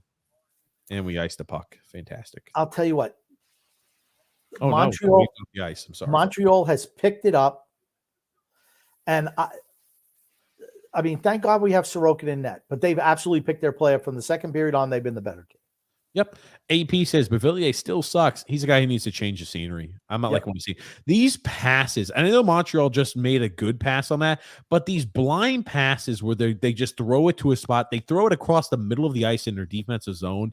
They're so unbelievably dangerous and just dumb passes to make. I don't know why they're doing it, but they consistently do. The Montreal Canadiens. JG said, did anybody else smash their face into a wall at the end of the Islanders Wild game? I didn't. I don't know if anyone did. Close to it, I guess. It's like, yeah, but I had a millennial meltdown. No, I'm just kidding. Rogue Gamer says Grumpy hated Bossy for shooting 5-hole all the time. No, nothing could be further than true. I love Mike Bossy, one of my favorite players ever. And here we go. Brian J. Grumpy. Who cares? It's Montreal. If the Islanders win, not impressed. And honestly, except for the first period, we've been dominated by Montreal. I think it's been kind of the second period was back and forth, and the third period through 4 minutes, Montreal looks the much better team. Now, given it's worth saying we have a 2-goal advantage, so maybe we're just trying to play more defensive minded right now. We don't want to give up a late period lead. I felt like Montreal was on the power play from the 10-minute mark of the second period on. They've looked much better. They're playing much better hockey right now. In the latter half of the game. Not good to see. Ponyboy Curtis, Grumpy. Boys. How we doing tonight? I always read the boys. But I was like, I'm going to let Grumpy do that for once. I liked how the inflection you put on it. Brian J. Grump. Romanov is a bust. What a bad job by senile Lou. Yeah, absolutely it is. Shay Feldman, Grumpy. She says, my question is, do you think they traded for Romanov to give an extra initiative for Sorokin to resign? If I'm Sorokin, no way I sign with this team. I think that first of all, they should already be in the contract negotiations to extend his deal now. That should already be happening. You shouldn't wait till the end of next year when he becomes an unrestricted free agent. You lock a guy up a year early. You cannot, if they lose him, watch out. Watch out. Shay did send this. She says, the Islanders discovering that there are other strategies than the dump and chase. The dump and chase method. Yeah, he's like, whoa. What? Yeah, there we go. I like it. Ponyboy said, oh, my gosh. Said, I would smash Bossy's daughter, not going to lie. Not the most busted I've seen. Oh, gosh. Okay. We know where Ponyboy is right now, so there could be some type of chemical imbalance that he's going on with him right now. No, stop. Brian, we love Ponyboy. Brian J. says, you traded a high draft pick for a stay-at-home D-man, and then you call up the kid and does better. Why not use it on a score? Or here's the thing. He's not even a stay-at-home defenseman. He doesn't know where the hell he's supposed to be. A trade for JT Miller and even a long, ridiculous contract I would have given him was better than Romanov. I think Romanov has nothing. Romanov has zero offensive upside, and he is miserable. I've got Romanov equals doo-doo, Grumpy. Not good. I've never seen a guy being so – I made a tweet about it. I said, I've never seen a guy be so positionally unaware where every single time he makes a poor decision, it shocks me. But I shouldn't be shocked anymore because he makes so many mistakes. I'd be shocked if he was in position to make a play. I'm like, at one point, right, he's got to get better. He just can't be that shitty his entire career. He's played 3 years in the NHL. Over 200 NHL games. He should know where the fuck to be. I just think that, when you say that he was Montreal's best defenseman, after watching Montreal's defense, I'm not impressed. Yeah. Brian J. Grumpy also. Oh, they got him for his hits. Give me a break. Tank for Bedard. Will never be bad enough to tank for Bedard. Never. Yeah. Won't get down that low. Drew Licata says here, hello, TJ. I'm not going to be very effective for these two podcasts, but check my memes out for the viewers. Or he won't even be active. He won't even be sorry. active. I won't be very active. Mhm. It won't be very effective. I don't know if you sent us any, Drew, there to it, but I'll have to look. I'll try to pull it up there, Grumpy. But on to the next comment as I try to get that through. Alex H. Grump. Guys, the Fire Lou and Lou's Gotta Go started Thursday. Now, we weren't there, so I don't know if that's the case or not. Alex, were you at the game? Is that what people were saying? I'm very, very interested. But I will say that I almost feel that Through with Lou is even better. I think Through with Lou is better, or Fire Lou. I think those are probably the two best. But Through with Lou was really good. Just that anything that rhymes like that is always the best. Hold on. Did you just see that penalty that was called? I did not. And Anders Lee drew a penalty? I did not. Or I think maybe it was Brock Nelson. He grabbed Harris's stick and fell to the ground like it was a hook or a trip or something. What the is this about? We grab a lot of Anders Lee grabbed the stick and then dropped his knee to the ground, and we just got a penalty for that. Or I'm sorry, maybe did Montreal get a penalty for that? No matter what, it's I think the Islanders are to the power play. It is if the Islanders are going to the power play, man, oh man, I tell you one thing. We get away with everything. And we get away with absolutely everything. To see any fan ever complain about the Islanders not getting a penalty call would be egregious, and they need to wake up and freaking look in the mirror. Okay, slow your roll. Let's get to the comments. Andrew L says the Canuck shirt at least correlates with the show and has sleeves, TJ. Thank you. I just don't do something to do it. Okay. Keep reading, Grumpy. Yep. I started chanting it at the game. He can't be happy about that. And I just a touchback. You saw the look. You saw the look when CJ Red Lupin Ranger said, "Hey, Timo Meier, 19 shots through three periods." You saw the look he gave him. I just wonder how bad it has to get before management decides would cut ties. That's my concern. How bad does it have to get? Does just another year of not making the playoffs and being close, does that say, oh, well, let's go at it again? I mean, I just can't see that being the case. Who knows? Grumpy's in the comment up there. Yeah. I feel so bad for Ilya. His win-loss record doesn't reflect his skill. Put him on any team who's out of playoff position, and they'd probably be doing better than we are. True. So updates on the score. Penguins clawing their way back right now, down 2-1 against the Hurricanes. The Buffalo Sabres up 2-1 against the Predators. You've got here the Capitals still down 3-1 against the Flyers. Hate those Flyers, those scummy Flyers. There it is. JG also, Grumpy. Can you imagine if Bossy's career wasn't cut short? Yeah. I mean, think about it. He only played not even 10 years. Not even 10 years. Think about it. Mr. B, Grumpy. Mr. B. If we are in a playoff spot, will the Islanders be buyers or sellers at the deadline? For me, it shouldn't even matter. You should be sellers. You should be sellers at the deadline, regardless of where you are. If you're 8 spot, 9 spot, 7 spot, 10 spot, you should be a seller because there's no way you're going to win Stanley Cup. No way. What do you think the Islanders will actually do? I would like to think that some type of intelligence would come back to Lamoriello at some point in time, but I'm just petrified that it won't, and he's going to just try to double down on suck, and that's never a good thing. I think we're in a position to where we will add, and it will be the worst decision this franchise will. You know what? It's going to be the worst decisions the franchise made since trading for Romanov or since trading away Devon Taves. You know, the list goes on and on and on, right? It's just consistent. Brian J. Grumpy. We need to sell at the deadline. Exactly. Absolutely we do. And if we are sellers, who are we selling? I think, bare minimum, Mayfield, Varlamov, Parise. Bare minimum. I like Brian John's comment on who we should sell. Everyone. There it is. Matthew S. Grumpy. Lou must go after this season. I think he's going to get kicked upstairs, and they're going to give Fredo the GM job. I'm just like, that's just appalling. That's appalling. Yikes. That would be a miserable, miserable, miserable situation for us. JG also, Grumpy. We didn't play horrible against Dallas. We need to take advantage of opportunities and score. Well, see, but that's the difference. Like tonight against the Montreal Canadiens, we have like 30 plus shots. We've got 2 goals. All were scored in the first period. Ever since then, we've looked mediocre at best. Yeah. This is one of the worst teams in the NHL. Yes. One of the Montreal Canadiens are one of the, I can't preface this enough. The Montreal Canadiens have a minus 46 goal differential this season. Going into today. Maybe 43 or maybe 44 going into today. After today, maybe 46. Let me pull it up. I'll get the goal differential. Whatever it is, it's miserable. I'm sorry, minus 46 going into today. You're right. Yeah. They're terrible. They're terrible defensively. It's the only reason we have 2 goals. They're terrible defensively. And we came out hot, and then we fell asleep. Okay, we just been putting in autopilot the rest of the game. Brian J. Grumpy.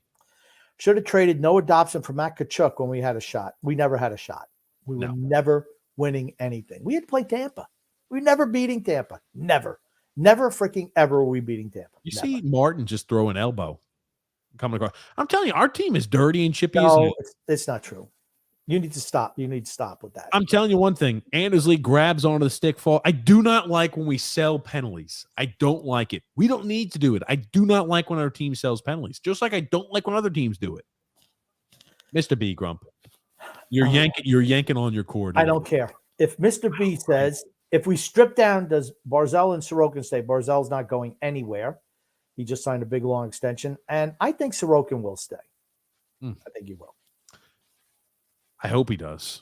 Again, as we mentioned. They need to be proactive and re-sign him early, though. His value just goes up all the time. Re-sign him. Yep. I'll tell you this.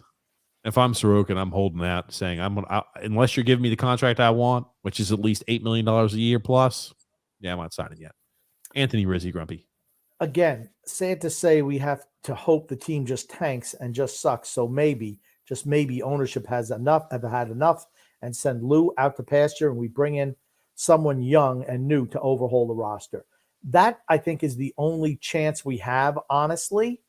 But I just think we'd have to be so bad, like a number of really bad seasons before they go away from them. They think Lou walks on water.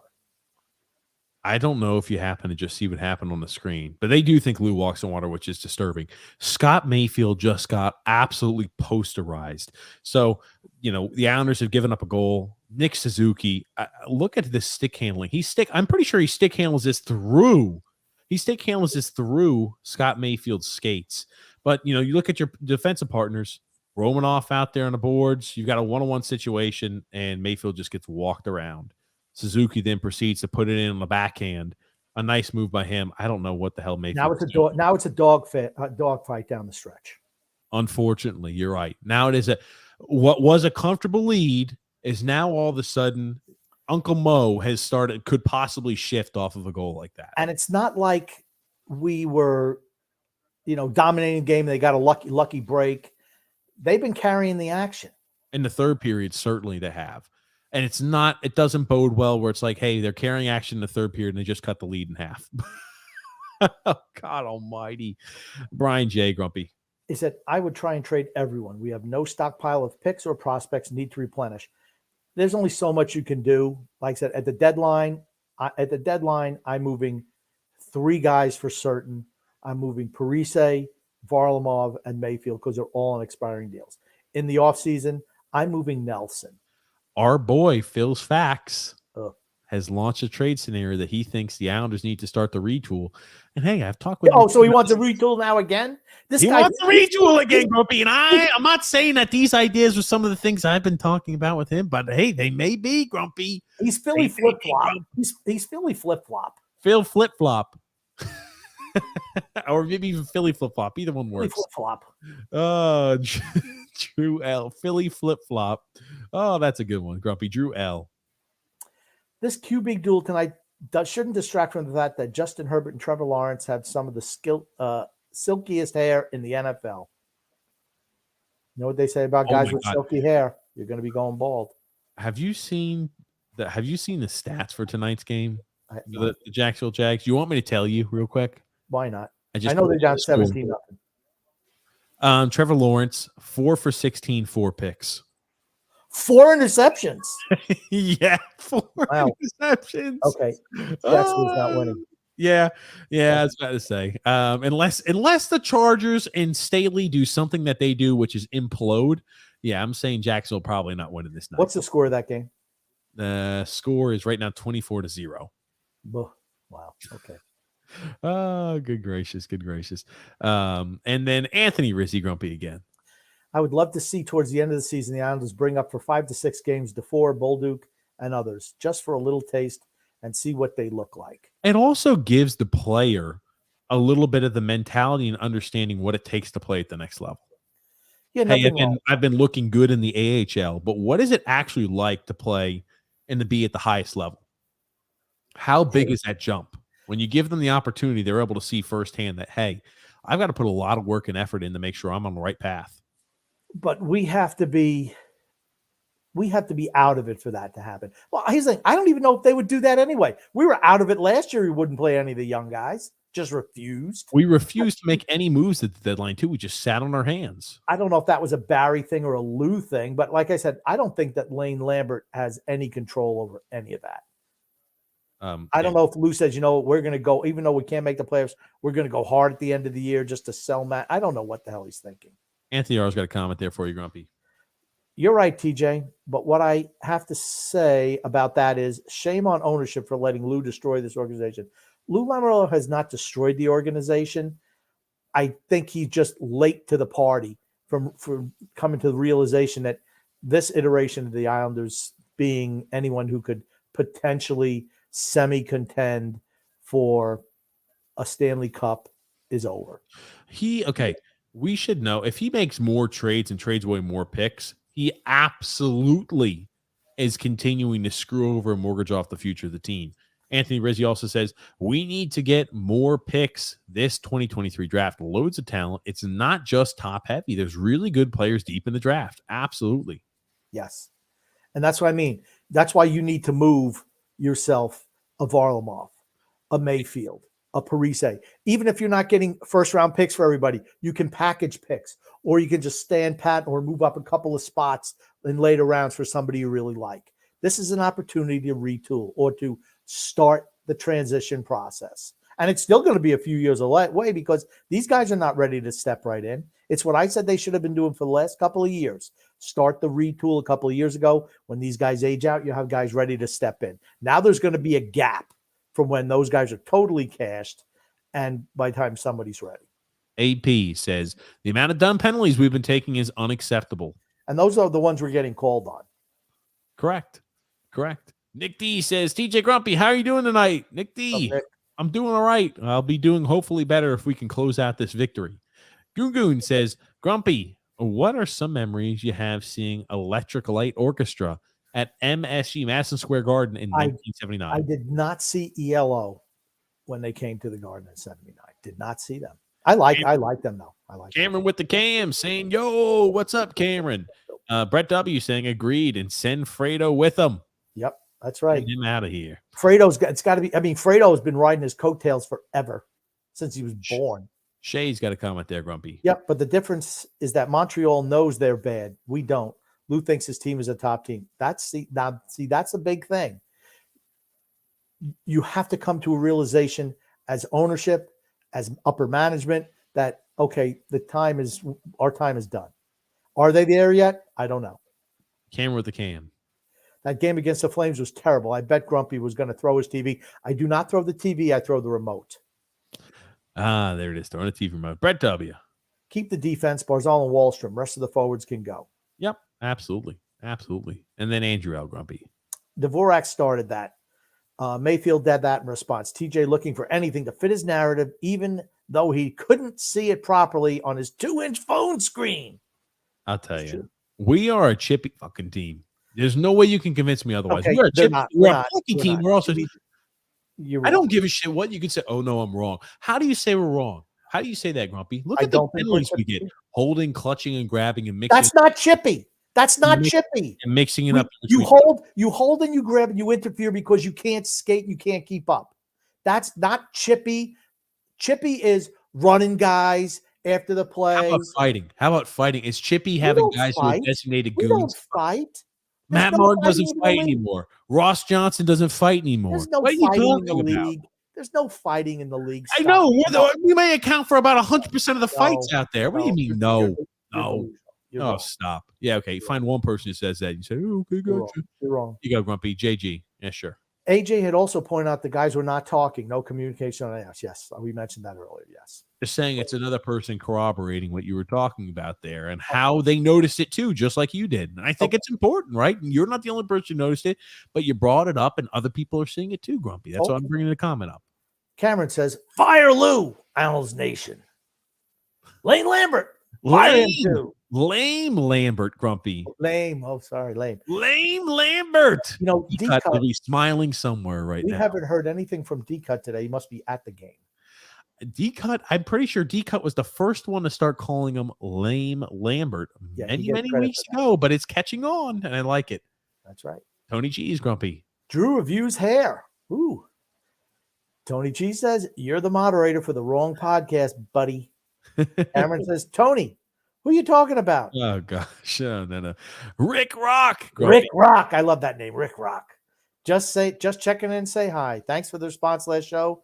Yes, real name, real and rad. Rick Rock. I like it. I love Apex it. Legends, Grumpy. Man, you know what? I wish I had a cool name like that. Rick Rock. Islanders, either the Islanders or the Montreal Canadiens have taken their time right now. I'm not sure who it is, but there's definitely a timeout. You see Doug Huda just drawing circles and lines and X's and O's all over the place, though. Apex Legend Senior Citizen says, TJ, cash at me $1 every time you say clutter bum. LOL. Love you guys. Thanks, Apex. Clutter bum. I like it. It's much. I will say PG. That since the Islanders gave up that goal to make it 2-1, they've picked up their level of play. And they have to, but I'm glad to see that they're putting forth a little bit more effort and they're putting more pressure. Wow, that's interference against Parise. My God. I mean, like they've had to put forward more effort. And, you know, the Montreal Canadiens, when they get pressure put on them, look like a sponge, just freaking water leaking all over the place. Montembeau is a terrible goal. Montembeau. It's Montembeau. No, it's Montembeau. He's a terrible goalie. That second goal, the one he gave up to Beauvillier, dude, that puck hits you right in the chest, and somehow you kick it out to the side. The defenseman was out smoking a cigarette and eating a hot dog and having popcorn, which lets Beauvillier walk right around. That's a bad goal to give up. Drew says, Doug Peterson's coaching like he wants me put on the hot seat this game. Oh, gosh. Brian J. says, what about a young guy taking over? Not Fredo. We need some youth in here, not afraid to disrespect players. I 100% agree. We're looking for young guys, young assistant GMs on teams that are versed in 2020 hockey. That's what we need. Shea, Grumpy. Lane press conferences are rough. Barry gave thoughtful information. Lane gives those cliche answers. See, I don't watch any Lane Lambert press conferences, or nowhere near as many as I watch with Barry Trotz. I felt like under Barry Trotz, even though we struggled last year, I really felt like we had chances. I really felt like we were a team that was still close. I don't feel the same way about this team. Does Montreal realize that you're supposed to use your stick to handle pucks as opposed to your skates, or you're supposed to pass it to other guys' sticks? Or do they think they should throw them all into their skates? I'm telling you, the amount of unforced errors by the Montreal Canadiens it's almost laughable. It's real, honestly, for somebody, if you're just a casual hockey fan, it's a hard game to watch tonight because one team can't complete any passes. One team, you know, they can't get anything going because they're just struggling. One thing I hate is when the officials just won't blow the whistle when the guys want to tie the puck up. Oh my God! They just let 20 seconds run off the clock, and now first the Islanders were tying up their corner, then Montreal's tying up in the corner. It finally came out, and it was 24 seconds in between when the puck went in the corner and somebody played out. Blow the whistle and restart it. Just do it. Oh my God! SP Grumpy. Hey, boys, been a while. How's it going? Going pretty good. How about you, SP? There it is. I love his picture with the old Fisherman logo. Apex Legends Senior says, Grumpy old man, I'm going to preemptively take blood pressure meds because Lou is about to mortgage the future for a failed playoff run. I hate to say I agree, but I agree. Yep, absolutely. And then Goon Grumpy's got a comment for you. I had flashbacks of Gino the Jet in the second half when it all slowly but surely turned into poop. Without a doubt. That was talking about the Seattle Seahawks just imploding in the second half. Nice save. Nice shot opportunity by Brock Nelson. Doesn't get the puck up, though. and Montembeau makes a save, a kick save, and a beauty there. But man, that's one I really would have liked to see Brock Nelson put in. He needs to get a little more confidence in his game because we can really use him being hot right now. That's for certain. Apex Legends, Grumpy. Casper the Ghost had 5 AHL points before he was called up. He sucks. How is he on line one? Joke of an organization. I think a lot of people think the same thing. Oh, good gracious. It is. It is. I mean, like, plays on the first line. I think he's got like 40 career AHL points in 3 years there. Cameron with the cam, Grumpy. Sleepy Lou needs to go back into retirement home and manage his meds and his napping schedule, not managing this team. True. Oof. Yeah, it's true. The Capitals did lose today to the Philadelphia Flyers. The Blue Jackets did beat the Detroit Red Wings, and the Hurricanes beat the Pittsburgh Penguins. So about anything and everything did go right for us. All good news for the Islanders. Because here's the thing. We're not catching Carolina. It doesn't matter if they win. Yep. Pittsburgh losing, is, like I said, is a great thing. Washington losing to those scummy Flyers, even though Flyers potentially could catch us. I don't see that happening. Neither do I. And then Washington losing is always a wonderful thing, even if it was to those scummy Flyers. And what was the other game? I think Buffalo lost too, didn't they? No, Buffalo won. Oh, okay. That's not so good. Buffalo, they're only in the second period. Buffalo's up 3-2 on the Nashville Predators. Okay. All right. And There's what was the other game game? on that game? What was the other game of Detroit? Who cares? Detroit sucks. Detroit is Anybody thinks Detroit's good, they're losers. Don't you think Detroit's good, TJ? Detroit is a fantastic team, Grumpy. Don't you be shit talking on Detroit, Grump. SP. S&P says, agreed. I've hated the Holmstrom pick since they made it. Literally nothing special about him, except he plays a hell of a damn mean banjo. Bing, bing, bing, bing, bing, bing, bing. Bing, bing, bing, bing. Bing, bing, bing, bing. Bing, bing, bing, bing, bing, bing, bing, bing. Bing, bing, bing, bing, bing, bing, bing. That's the key for you to bring up the two pictures. I guess you didn't want to do it. Literally I thought you were going to read the rest of the. I was just kind of honestly along for the ride. I was enjoying. I was enjoying your musical rendition. I was Grumpy. I was about to be like, do. Hold on, Grumpy. I was about to start dancing to it. Grumpy, just keep on playing the banjo. I'm ready to go. I said I'd rather see what DeFore can do. Thompson is currently ruining him like every offensive prospect. We're down to the last 42 seconds. 45.9 seconds. Montreal has pulled their goaltender. 6-on-5 situation. The Islanders just came out of calling their timeout, putting a little bit of pressure on. They're in full ice mode, and nice, beautiful way to dump it down there by the Islanders. I don't know who it was, but it stopped just short of the end line. Oh, my God, Clutterbuck went down in a heap. 17 seconds to go. Montreal, one last chance. I don't think it's going to result in anything. Clutterbuck fighting his man in the corner.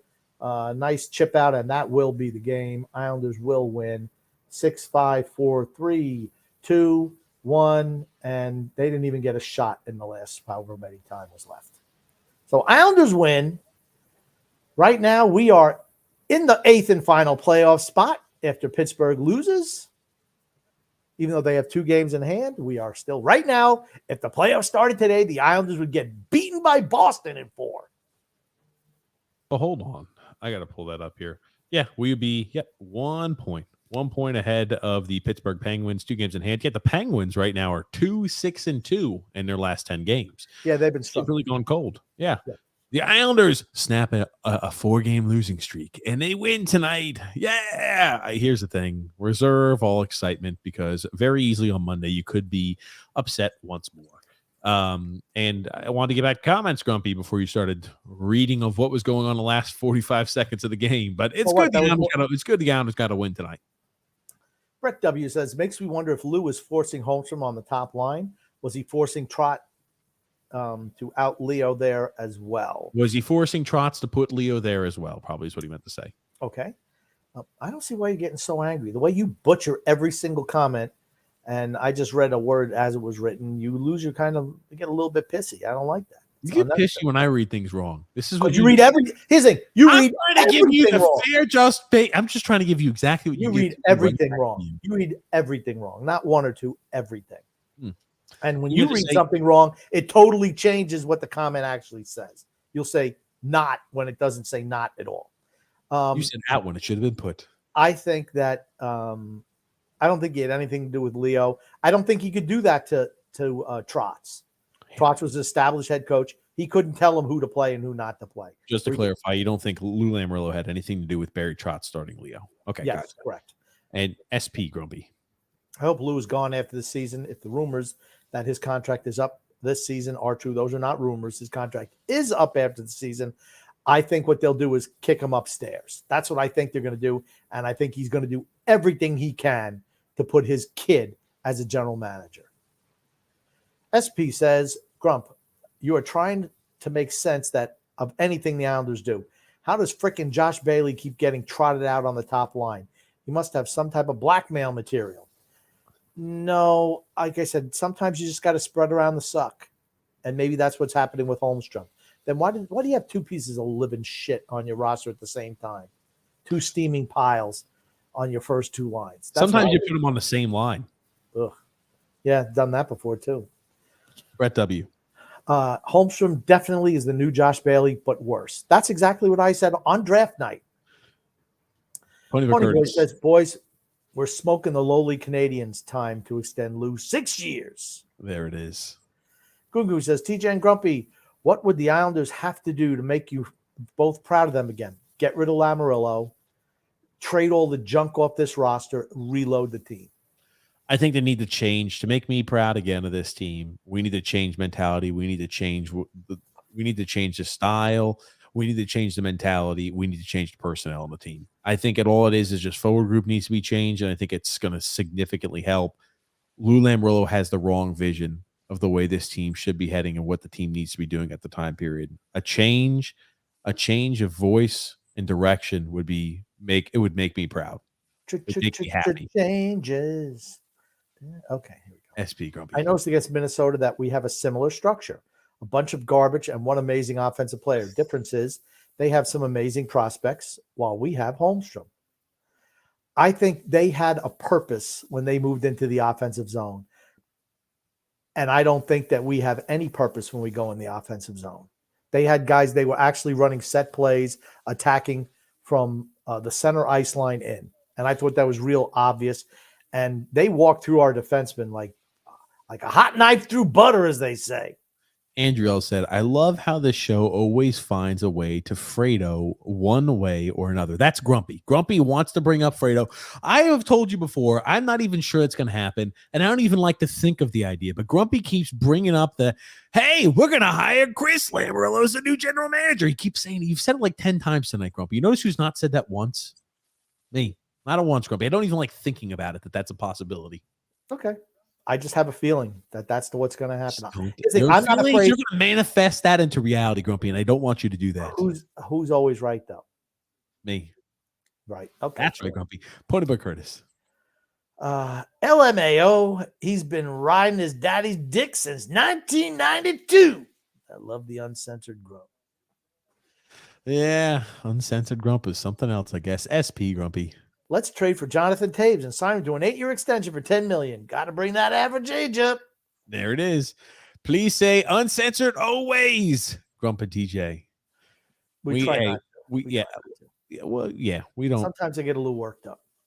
Apex Legend Senior says Lou should have been fired for forcing the vaccines. One player that didn't want it. Evil move. Now CDC finally admits the potential dangers. Lou sucks. I don't think it ever should have cost anybody, and it did cost Bodie Wild in this organization. He wasn't good enough. He had a certain thought process. Let's be honest. He wasn't good enough. Whatever it is, he wasn't good enough. He doesn't even play, and he doesn't even play in the ECHL or the AHL team he was loaned out to. Yeah, I think they killed him. They killed him. Yeah, they killed him. Okay, sure. Goon Grumpy. Howard Stern or Howard Cosell? Well, Stern. For sports, it's Howard Cosell. Stern. Cameron with the cam, Grumpy. Fredo is like a Baruch Assault from Charlie and the Chocolate Factory. Daddy, I want a hockey team. Baruch Assault. Yeah. There it is. S&P says, every time I notice Romanov, which is about once every 8 games, I get upset again about that stupid trade. Mm-hmm. SP Grumpy. Grump, we aren't making the playoffs anyway. I know we're not. I just like to play devil's advocate. Maybe we can't make a change. Maybe we can't make the postseason. But Brett W. Grump. Brett W. says Lou does know Varlamov is an overpaid backup. He just doesn't want to do anything about it. I mean, a smart GM would already have moved him. SP, Grump. I want him to be either really bad for the rest of the year, or a top 10 pick, or in top 25 for a chance at Michael Misa. Okay. Yeah, what he says, I want to be either really bad the rest of the year or have a top 10 pick in 2025 for a chance at Michael Misa. No penalty. TJ or AJ, says Goon Goon. Oh, TJ. Rick Rock says Lane Lambert looks like Louis. Louis the Lilac. Or Louis the Lilac tonight. I'm giving you guys a plug on the radio show tonight. I think around 10 p.m. hour. Have a great show. Thanks, Rick Rock. Rick Rock. I love that name. It's a great name. Rick Rock. Hey, the radio show, Grumpy. Rick I Rock. know, but so the name is just great. It's the coolest. It's like cool. Some guy, Dick Butkus. I mean, it's a football name, right? Rob Gronkowski. I mean, how do you not Rick Rock? How do you not love that? I don't got a name like that. Jealous.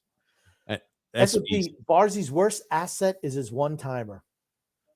I don't know. He had a damn crossbar, post tonight too with it. I don't know. And he doesn't get a lot of one-time opportunities. Ponybear Curtis says, "Fire TJ, hire AJ." Then I'd have the best hair on the podcast. Don't worry. If I fired Grump and hired Butch, I'd get along with my co-host a lot more, as Ponyboy says. Oh, hire Grumpy, hire Butch. That would be fun. There you go. Yeah. Don't forget to press that like button, people. Yeah, that's right. Don't forget to do that. SP Grumpy. Getting one offensive player will not fix our team. We need a full retool of our offense. I agree. True. It's true. Apex Legends says here, the window closed last season, Fire Lou. That window's been closed for a while.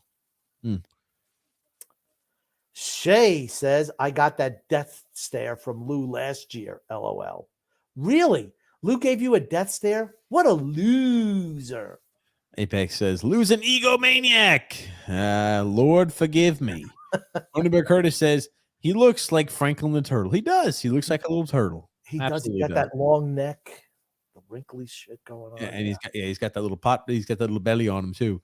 And Matthew S says, that was great. I got the guy heckling him. I thought so too. He looks like Bob the Builder. My gosh. And was that Mike? No, that wasn't Mike, I don't think. And I love the red. It might have been Red. Might have been the Red Lupin Power Ranger. There it is. Molly Brownie said, if we have to rebuild, please don't rebuild like the Hawks. They're giving up 6 in the first right now. Against Seattle. Yeah. Not good. I think if we're rebuilding, it only needs to be the offense. It only needs to be the forward group. And it doesn't have to be a full rebuild. You could do a slow you could transition, and it's not as onerous, it's not as painful. The problem with Chicago is they started the rebuild a few years ago, and then last year they started a rebuild of the rebuild in this all left off season, getting rid of Strome and a bunch and etc. DeBrincat and all those guys. They wound up doing a rebuild on their rebuild, which is interesting. But I mean, if you don't think that maybe they have a pulse of them and say, those guys are not the solution. Pony Curtis says he touches heads of lettuce, TJ. Leads of lettuce? That's heads of lettuce, TJ, not leads of lettuce. Brett W, Grumpy. Don't you worry, Grumpy. You're reading comments. I'm ready to freaking jump down your throat again. Grumpy. Brett W, keep going. The New York media has a mole in this group. They know Grumpy should be the GM. Absolutely. What's For those up, interested, Angelo? Jacksonville has got it within 20 just before the end of half. What's up, Angelo M? How are you doing this evening? What a nice dog. Look at that dog. He's giving a little nod to you. Hey, how you doing? There it is. Ponyboy Curtis says, Nicole Sherman just tweeted, first Ezekias, now Bo. Next thing we know, Chara's going to come out of time and score a goal. You didn't do that comment justice. It should be first Ezekias, now Bo. Next thing we know, Chara is coming out of retirement to score another goal. And Cody says doing well. Gungun says, Ponyboy, tell Dally to apologize to Sherry for Cherry. CH is Cherry.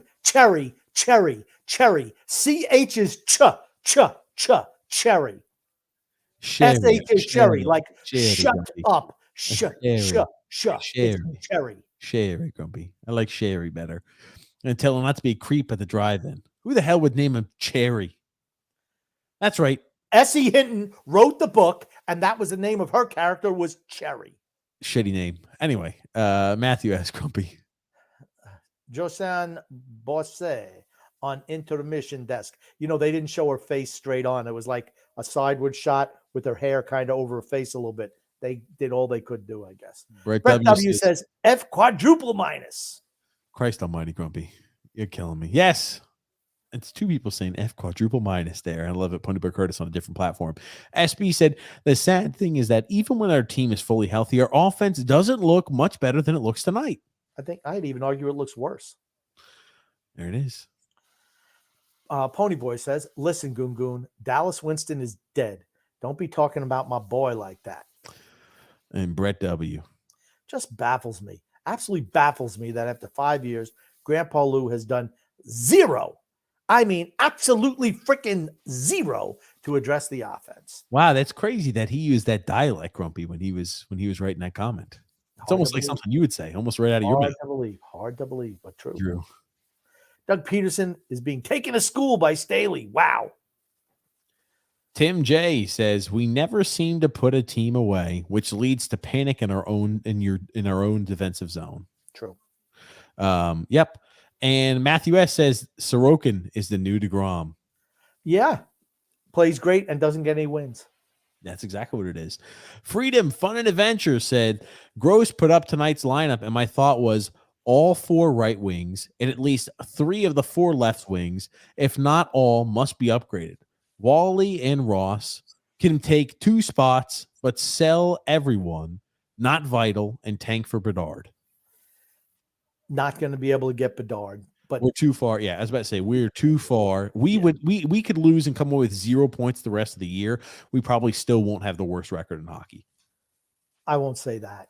But we're not going to be bad enough to get Bedard. But it doesn't matter. Let's say you're picking in the top 10. If things go really bad, you're picking it. I don't see us even being in the top 10. I see us getting a pick around maybe 15, 13, 14, best, something like that, right? I'll say 15. But here's the thing. If you start trading pieces, get yourself a couple of first-round picks by teams that are picking in the 20s, right? You can maybe package up to move up higher in the first round, or just since it's an extremely deep draft, just load up with the talent. I mean, there's nothing wrong with that. That's what I would do. You're not W Grumpy. I'm sorry. Okay, you're not close enough where even a Bedard is going to put you over the top. We need a lot of young talent. So I'm just loading up for the next few years. Just load up. Brett W says Sorokin is definitely the Islanders version of DeGrom. We have to make a move at the deadline or in the off season. And then Freedom Fund Adventure says, Grum, how often do you feel like Buford T. Justice from Smokey and the Bandit with his son? Buford T. Justice. Buford T. Justice. It's not Buford, it's Buford. Buford T. Justice. And here's the thing. You watched that movie not very long ago. Buford T. Justice. That's right. I'm like Buford T. Justice, and Grumpy's like the idiot son. That's what this is, actually. Grumpy's the dumb son. I can't believe you came from my loins. When I get home, I'm going to punch your mama right in the face. Dallas McDonald says, Grumpy, when and do we play Washington? I forget. I think it's Wednesday. You bastard. Shea Feldman, Grumpy. Sorokin last year, 26, 18, and 8, 925 save percentage, 2.4 goals against, 123 goals against, 7 shutouts. This year, this not including tonight, 14, 14, and 2, 926, 229 goals against, 68 goals against, 2 shutouts. I like it. Very comparable. Like I said, I thought going into the season, I thought his numbers would be a little bit worse than last year, but I thought he'd be better. New York Rangers Mike says here in 1967, 70 or 67 through 77, Montreal was 68 and 12 for 132 points, the best team ever, the best season ever, in my opinion. And here's the thing: those 12 ties could have been wins if they went to overtime or shootout. They were that good. They were tremendous. Yeah, the Jags are getting killed. Angelo M. Grumpy. This team is not good enough with BS. And Drew S. says, guys is freewheeling, not free wielding. Freewheeling, same damn thing. Freewheeling, it's like when you're wielding a weapon, you're just wailing it around all over the place like a maniac. Freewheeling. It is freewheeling. I like freewheeling better. Drew, don't rain on my parade. Tim J. They pass when they should be shooting, and when we have a clear shot and miss the net. Christopher C. Grump. Why didn't they play like that against the Wild? They did. It was just The Wild is better than Montreal. Matthew S. Grumpy's got a comment for you specifically. Don't hate on Bossy's daughter. Too late, been done. Goon Grump. Grumpy, how nervous are you in the third period of Game 5 versus the Penguins in 1982? I wasn't nervous at all. I always thought we'd win. I just always thought we'd win. I never thought we'd lose. Ever. Matthew West says, it's ridiculous how much Beauvillier destroys Montreal but disappears almost every other game. I don't think he was great today. I thought he had the goal. That's because they fell asleep. Lucky bounce. It was just like a tap and goal. Wide open opportunity for him. And New York Rangers Mike said it was the 1976-77 season. Okay, gotcha. Perfect. Dallas McDonald says here, Grumpy, when do we play? Oh, he wants to know again, Grumpy. When do we play Washington one more time? Sunday, Monday, Tuesday, Wednesday, Thursday, Sunday, Saturday. What movie is that from? Do you know? Stripes, right? Ugh. I'm trying to think. He's teaching English to that class. What is it? What damn movie is that from, Grumpy? The Godfather. Oh, Apollonia, teaching him. He's trying to learn the days of the week to be an American wife. Or she blows up. She gets her ass blown up. Not Right there. A little bit later. Hey, Kelly, come on! I'll take the car off to you. Pontiac Curtis, Grumpy says that Minnesota game was the most embarrassing loss of the season. I disagree. There were more embarrassing. Nikki said you're 100% correct. It looked lazy and uninterested. Free and Fun Adventure says, I'd like to hear you both comment on an ideal remainder of the season and summer for the organization. Grumpy, we've talked a lot about the negatives. What would be the best case scenario for the Islanders this year? I'll let you both. I'll give you my situation after yours, Grumpy. There are earthquakes all over the United States. There's a big fissures in the country. You see all the other teams get sucked down, reclosed. There's just us left and nobody else, and they give us the Stanley Cup. It's the only way. All the other teams have to suit up their AHL affiliates to see who's going to win. The Islanders are the AHL affiliate. And they probably take us to 7. All joking aside, realistic best case scenario for us, we define what the actual team's ability is. We show that we are not good enough to win the cup earlier now, instead of us getting shown that game 79, game 80, when we officially don't make the playoffs. We show and indicate that we're a team that needs serious restructuring early. So our maniac of a general manager, our madman of a general manager, doesn't go ahead and trade away more assets to double down on a team that's windows closed. That's best case scenario for the Islanders. Anything else, and we're in trouble. We will rue the day that it happens. Okay, that's cool. Brett W. Grumpy.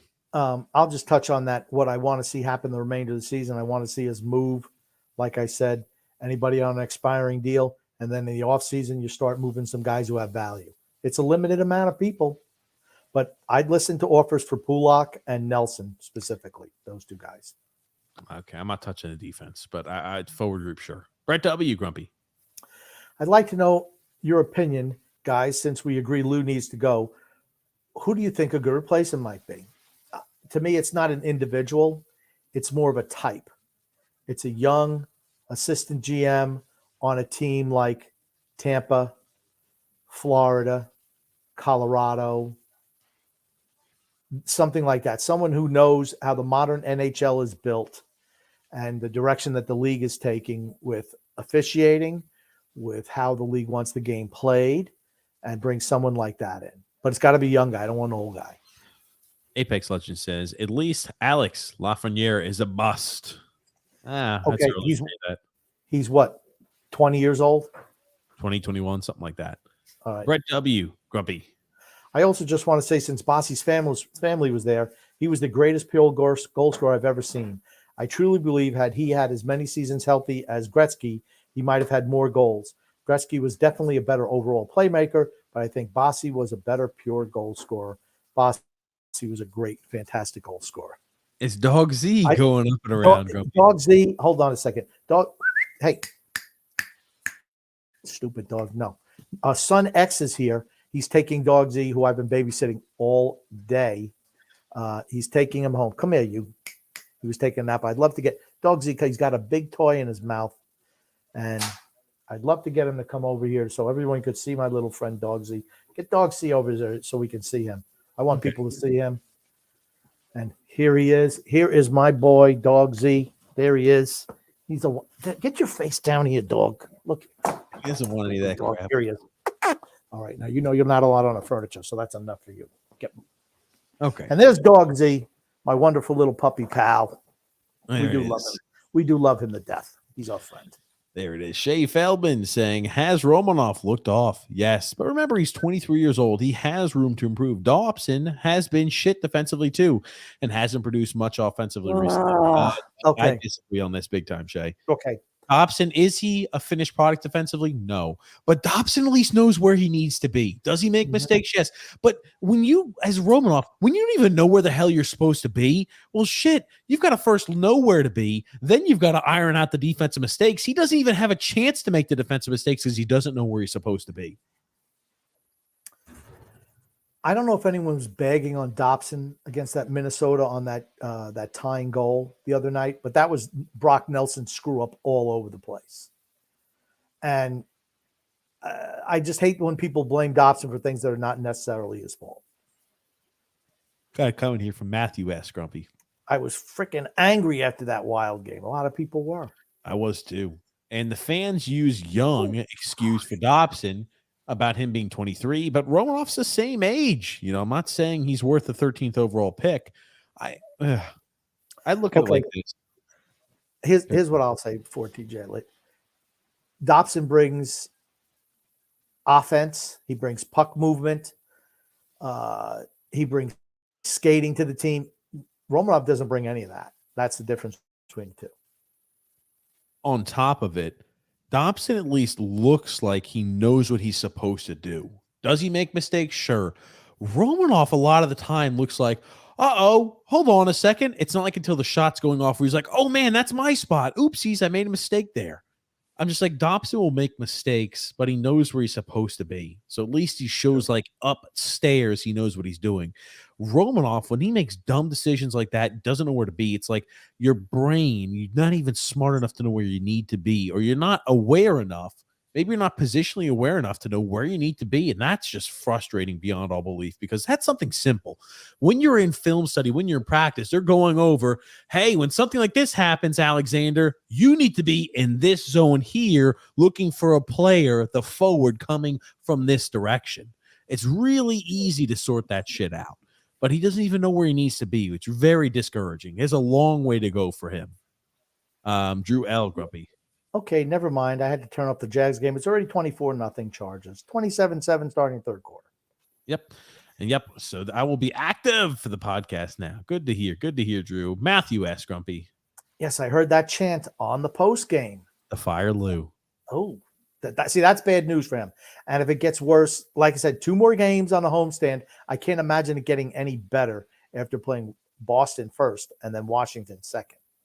Here you go, Grumpy. Another comment here from even if you're playing Washington first and Boston second, I can't see it getting any better. Goon Grumpy. What's the easiest and quickest way for the Islanders to rebuild? Clone a bunch of Barzels? Make Bailey apologize to Grumpy? Nope. Quickest way is to dump the geezer squad and incorporate new young players. Alexander sent this to us. He said, Stefan Rosner, when he had interviewed Philip Gustafson, he says, they had shots from the outside like they seem to do to every team.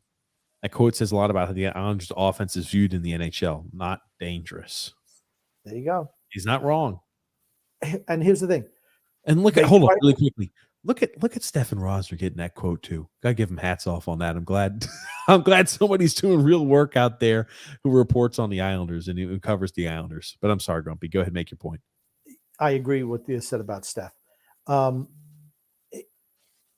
What does it say? What do the Islanders try to do? They try to get as many bodies in front of the net and just have, even today, even the first goal they scored today, just a little harmless dump from the point, nice deflection by Casey, goal, right? Everything from the outside, because they don't have talent to do anything closer in. So it's like, what do they, that's all they can resort to. Yeah, they're easy to defend. They're not talented enough to be anything more than they are right now. That's on the GM. That's on the GM. And thanks, Alexander, for sending this to me. But man, that quote, I didn't see that quote until right now. That quote does speak volumes.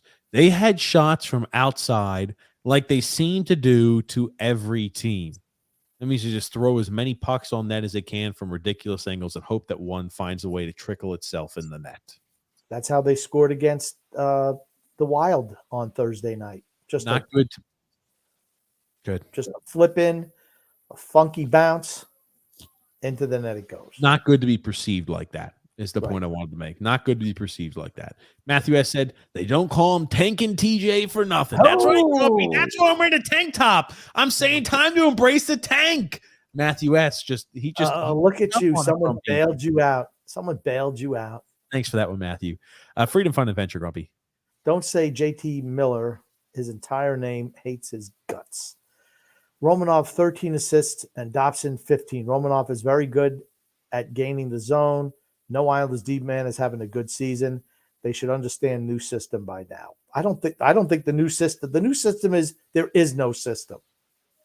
That's what I think the new system. Freedom Fun Adventure says the rule number one of Fight Club. There are no rules in Fight Club. Freedom Fun Adventure says cover up those pasty chicken wings. Yikes. Hey, I'm trying to go ahead and blind everybody, I guess. SP Grumpy. I have a bad feeling Lou will trade our first rounder. Ugh. Yep. That is the thing I worry about. I have nightmares of that. Keeps me up at night. I wake up sweating in the mornings. Matthew S. says, we're actually shooting the puck more on the power play. Yeah, it seems like they're shooting our own goalie, though. We also give up way too many shorthanded opportunities when we're on the power play, too, which is worrisome. True that. Freedom Fun Adventure says, New York Post writer is good. Has excellent articles on Mayfield today. Looks like he will re-sign. Yikes. Yikes. There's no way. I cannot imagine spending how much money. And I like Scott Mayfield. He's 30 or 31 years old. You move a guy like that. You don't re-sign him as a bottom pairing defenseman to a long-term deal. You just don't do it. This is what Scott Mayfield had to say. And this was from, let me see here. Oh, this is Ethan Sears. Okay, from the New York Post. He says, I love it here. Hold on. Oh, tell me. Well, actually, I'm going to read you a little quote, Grumpy, and you tell me who you think this is from. I love it here. My wife loves it here. We're kind of set up. We have a house now. We have friends outside of hockey. We love the community. We love what we're able to do. We have season tickets that we're able to have military members at the game. So we're definitely ingrained ourselves into the community. I love the guys in the room. I love the ownership. I love the front office, coaching staff. They coach the way I like. It's an ideal situation. We like a lot here. We like it a lot here. Oh, God. Oh, no. It's one of the cul-de-sac crew. Mayfield's been taken captive by the cul-de-sac mentality. You know what he doesn't say? Shit. Man, there's a drive to win a Stanley Cup here. That's why I want to say no. Again, they're so comfortable living here. They love it there. There's no responsibility. We don't have to produce anything. We're just cruising on through the end of our careers. So it also says, still, Mayfield said that he has not instructed his agent to wait on negotiating and does not have a prohibition on doing so during the season, as some players do. Mayfield also continues saying, I definitely haven't said any of that to my agent, Mayfield said. If it's something that comes up, it comes up. And at the same, I think right now we're worried about getting the win column up a little more. Oh man, I'll tell you. Oof. He's gonna get $4.5 million a year. If you were to go to free agency, I feel like that's what he would make on the free agent market.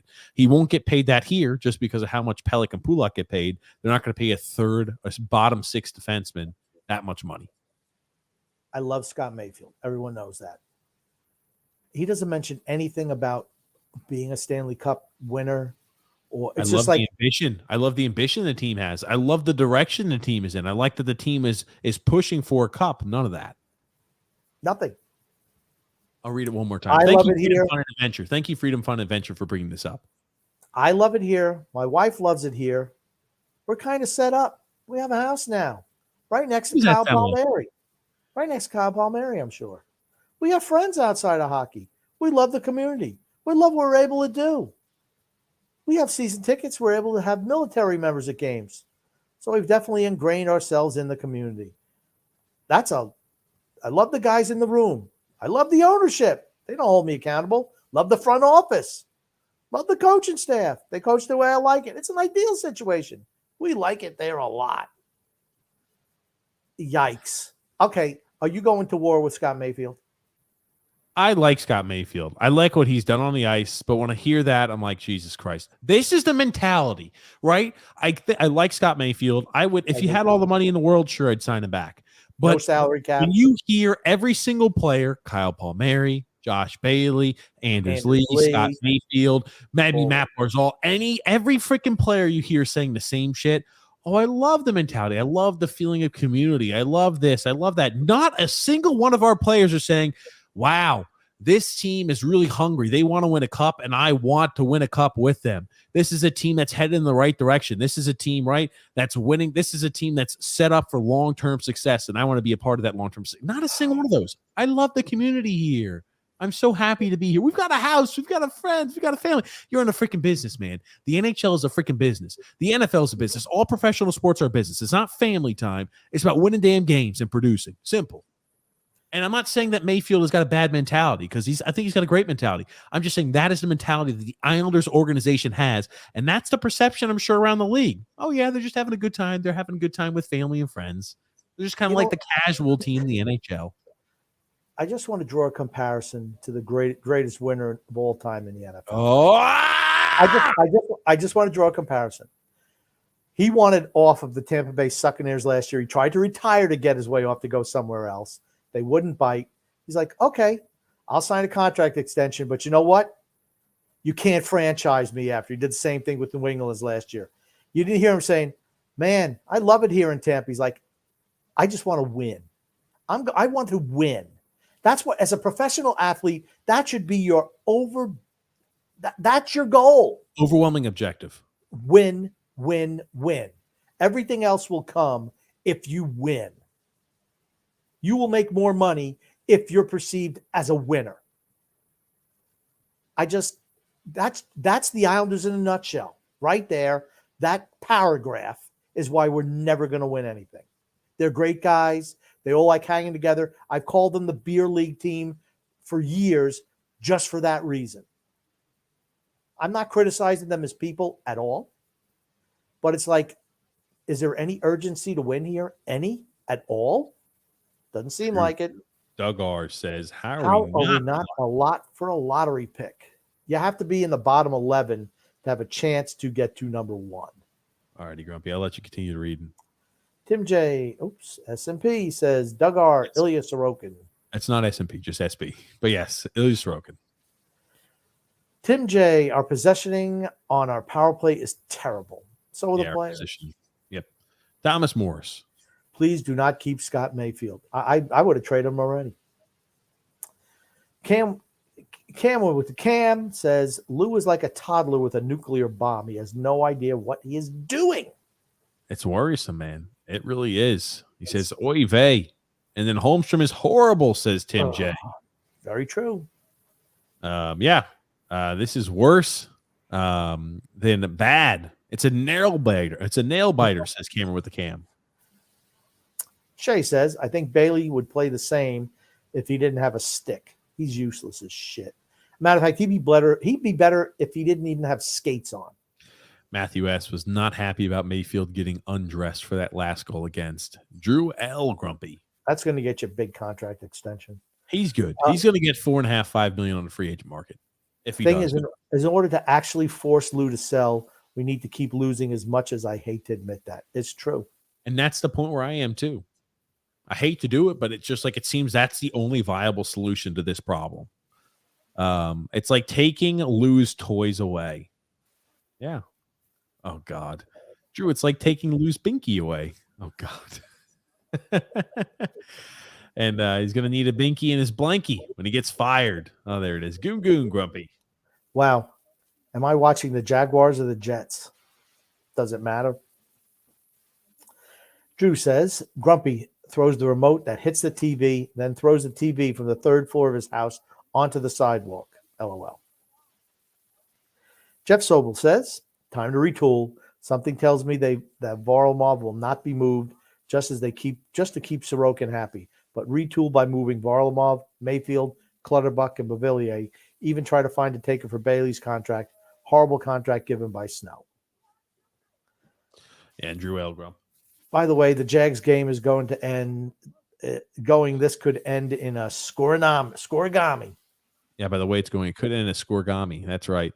And AJ is Gen Z Chippy.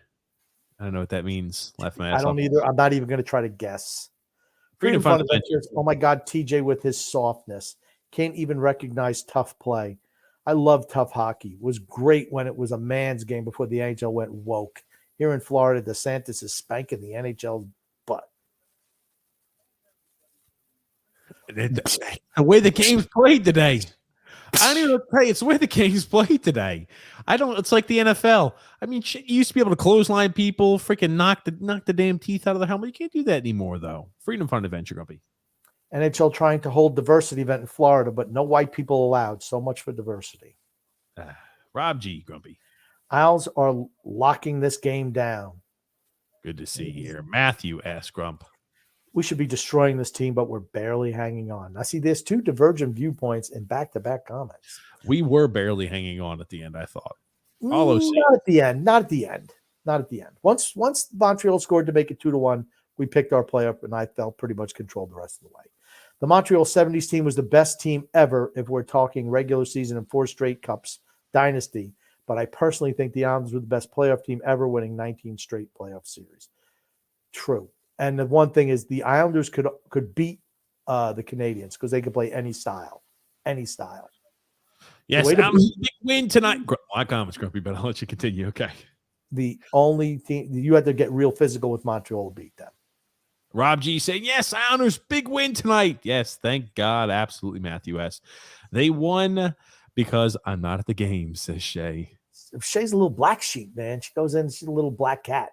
Road Gamer says Sorokin franchise. Yes, he is. Goon Goon saying, DJ Grumpy, how late will you stay up tonight? Not very.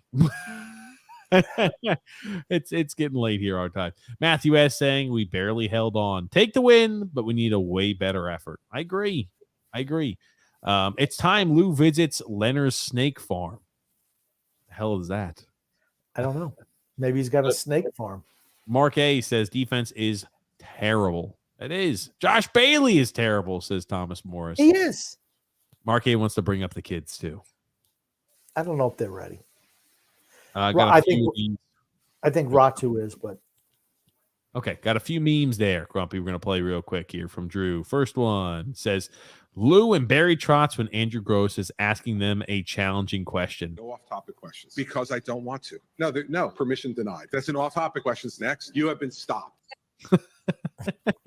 No tough questions there no tough questions, Andrew Gross. None at all for Lou or Barry Trotz. And this is also how Lou does contract negotiations with the vets. Oh God, let me remove the banner so it's easier to see this real quick. Okay, here we go. Perfect. Yeah, I can only imagine how this is gonna go. Play it, you get $100 million, but 100 million people will die. Kevin, no. Okay, I don't know. You play it, you get $100 million there. Fair enough. And Scott Mayfield to Lou during contract negotiations. Let's hear this one. Give me your effing money, Grumpy. There it is. Okay. Moving right along there, Grump. I'll let you read these comments here. Going to go rapid fire. Got a lot of comments. Okay. I just want to say, how much money has Evan Engram earned himself with this season down the stretch? I for don't Jack. know, Grumpy. I'm not sure why you're watching the game. We're trying to get through. I'm to just finish saying, our he caught a podcast. touchdown pass. He's Why don't you making turn off plays. the blow-off He's game? making a case. He's making a case. Why Go don't you ahead. turn off the blow-off game, Grumpy, and Get focus to on our you podcast? don't put a comment up. Put a comment up. Oh my There's God! no please. comments up there. You want me to answer the comments? There are no comments up there. Sorokin is the king of the goalies in the NHL. Bailey from Rogue Gamer says Bailey has classified materials on Jack Capuano in his garage That's what it seems like. next to his Corvette, but it's been locked. Master Lego Yoda says, I thought my Jaguars played tonight. Where are they? Somewhere else. Yeah, they're not paying attention. That's certain. Grumpy, you got him. Rick Cavalier says, again, old team came out hard and fast in the first, did nothing in the second and third. Yep. True. Had to do it all first period, successful first period, then we kind of faded. Rob G says, Grumpy rules, TJ. For that reason alone, Grumpy, you drool. Shay. If Credo, a.k.a. Fredo, takes over, are you boycotting the organization? No. It would be a lot more fun to trash the organization if Fredo takes over, Grumpy. Drew L. I needed Philly and the Islanders to win today for fantasy hockey purposes. I outscored my opponent 32-12 so far. There it is. There it is. And the Chargers slaughtering the Jags. Tony Cheese, Grumpy. You seem pretty active to me, Drew. Oh, there it is. I read that with a little tone. Shay, Grump. Yeah, when I basically told him to F himself after a game last year, I chanted, we want Salo, free Salo. He was right behind me, and I went to the side, and then he gave me a death stare. You know what? How ridiculous of him. You know what he should do, Shay? No offense. He should just ignore you and walk away. That's what he should do. He should ignore everybody. He should ignore everyone, every fan. If you and I were heckling him, he should ignore us too. Just ignore. I remember meeting Bruce Willis at a Super Bowl, and there was a guy who I was with, and he was so drunk. And Bruce Willis tried to ignore him, I don't know, for like down 3 flights of stairs. And finally, he acknowledged, but it was like, all right, I just got to acknowledge just to get him off my back. And he was kind of jerky. He was with a hot chick, but I bet he'd do anything now to communicate, even though, he can't anymore. So maybe he should have been nicer back in the day, and, who knows? Okay, Grumpy, you got comments. Thank you so much. Oh, I'm sorry. I didn't realize you put another comment up. Email says, paying attention? You just take your eyes off the fucking TV, Grump. I'm not watching the TV. I'm talking. Lou looks like that head village troll from Willow. Look it up. Okay, I'll look it up here. Jake says, oh my, Robin Leonard's in a lot of trouble with a financial misfortune in investing in snakes. The story is extremely bizarre. Who the hell invests in snakes? And that explains the snake farm thing that Lou wants to be part of. I was about to say, like, what the? I didn't know what that was because I saw a file for Chapter 7. I was like, oof. I did see that earlier. I was like, I hope everything is okay with them. A snake farm, Jesus Christ, that's hard to believe. So this is the head snake village farm? Troll, maybe? Question mark. Oh, I hope this is the right one, Eve. And if it's not, I apologize because this is a pretty grotesque looking creature. That looks like stare. That's probably the stare that Shay got. Ah, that's what Lou Lamoriello gave. Shay, for those who don't, is a young girl. A young lady, Grumpy. Certainly. Well, okay. Anyone who's under the age of 30 is a girl to me at my age. So she's a young girl, young lady, whatever. Okay. Here's the thing.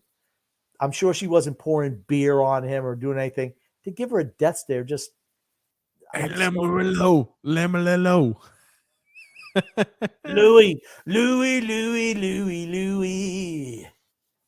Okay. Continue, please. Grumpy. Avalanche game was very close. Yeah, there it is. Where's Connor Bedard going? Whoever's lucky enough to get the first pick. Jake says, had a great first period, then we kind of eked out a win. Exactly. Unfortunate. Played with dishonor in order to get Connor. Ooh, I like it. I like it. Grumpy. Yeah. Freedom Front Adventure says, Grumpy giving his boy reading lessons mid-show is hysterical, and his example word was shut up. Fire TJ, hire anyone with a shirt or a tan. That's comment of the night. I'm going to go ahead and get more and more pale for you, Freedom Fund Adventure. I don't think it's possible. Less clothing every single show for you. The only thing you could be would be opaque. There it is. I'll try. You go, Grumpy. Why didn't they play like this against the Wild? I don't understand. They did play against the Wild. That's exactly how they played against the Wild. The Wild are more talented than Montreal. Montreal sucks. Wow. Buford. Buford. You said Buford. Sorkin's got 3 shutouts this year, says Rob G. Shea Grumpy.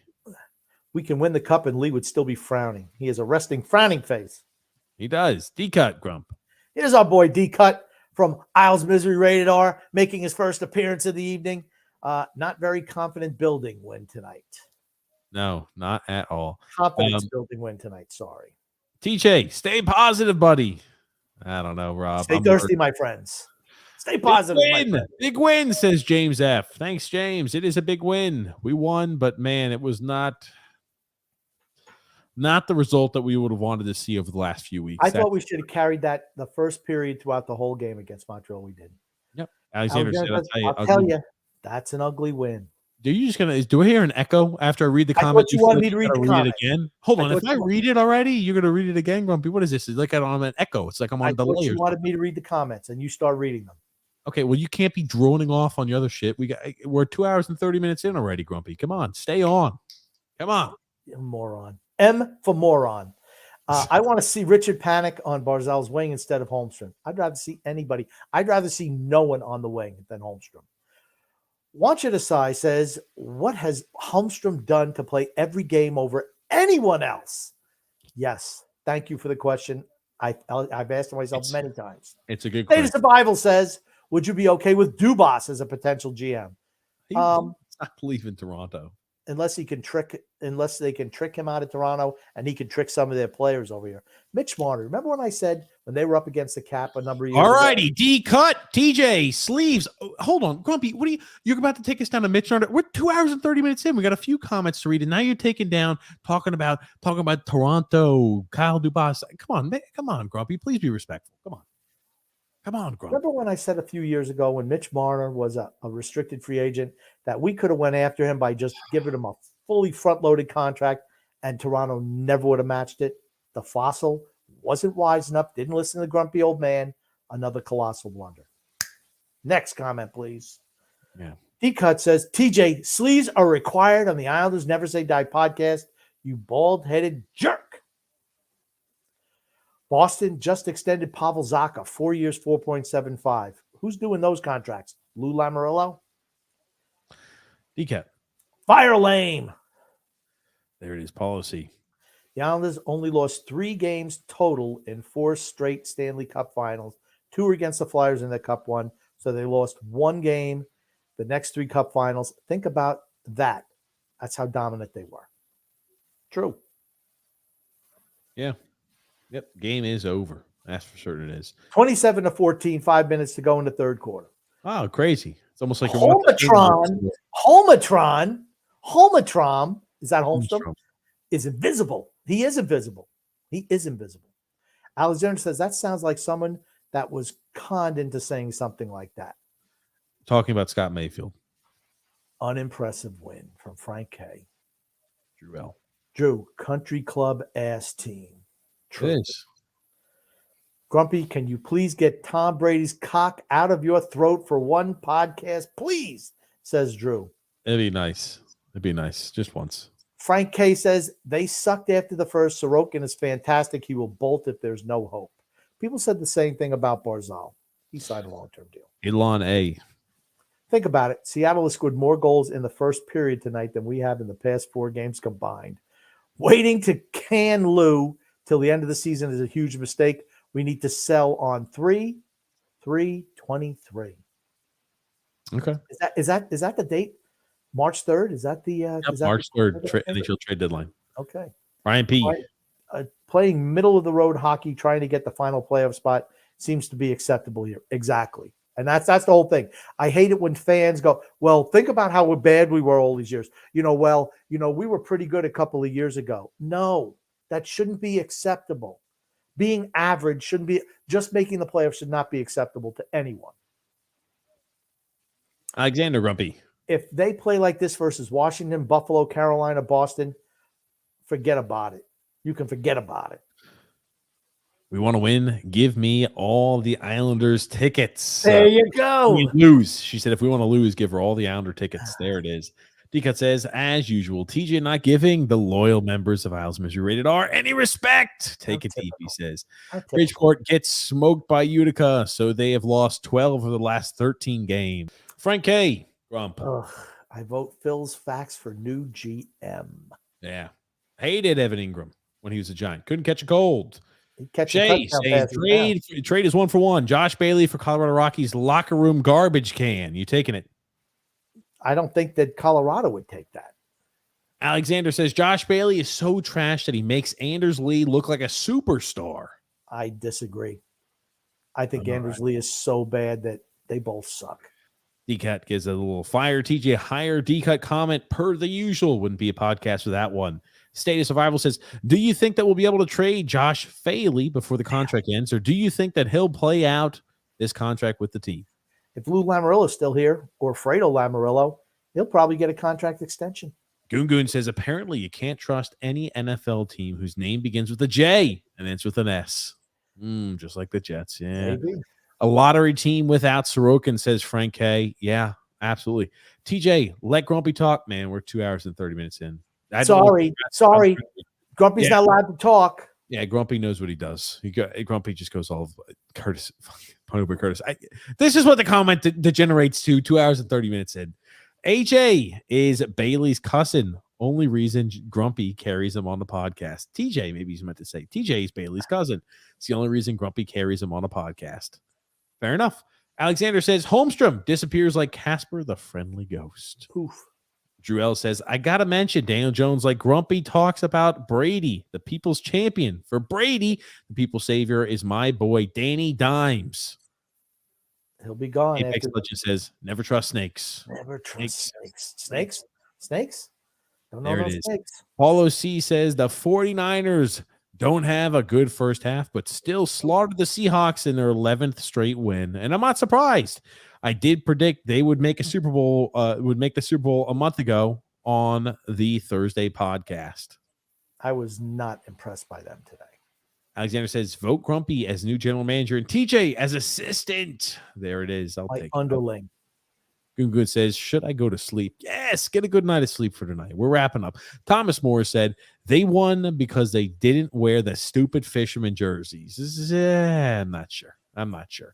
Drew L says, also, TJ, I sent you the reason why we're always why you always lying memes so you could save it. Okay, gotcha. Thank you, Drew. I'll make sure I save that. TJ needs a drink to relax. He's up tight lately. No, it's on a Saturday evening at 9:30 in the evening. We've been doing this for 2 hours and 30 minutes. I'm like, we did last podcast, was it 3 hours and 30? So I'm like, okay. Yeah, we got about through what we need to today. We got to big games coming up. We still have to talk about Grumpy before we conclude what we think about this 8-game stretch or 8 games in 13 days. We still need to talk about that because I want to go ahead and get your opinion on what do you think the results are going to look like. I'll pop it up on screen, but I know we still need to cover this before the end of the show today. All right, pop it up. Okay, we're ready. Pop it up. And I don't like the games. I don't like how you pop it up. See, I don't like that look. Oh, well, you know what, Grumpy? Pop it up on your own freaking screen. Oh, look at that. We're playing the Capitals on Monday, not the Bruins, like you said earlier. Jesus Christ. I'm martyr. Okay. Monday's a loss. Wednesday's a loss. Thursday, loss in overtime. Saturday, loss to the Hurricanes. Loss to the Maple Leafs. Move. Maybe a win against the Senators.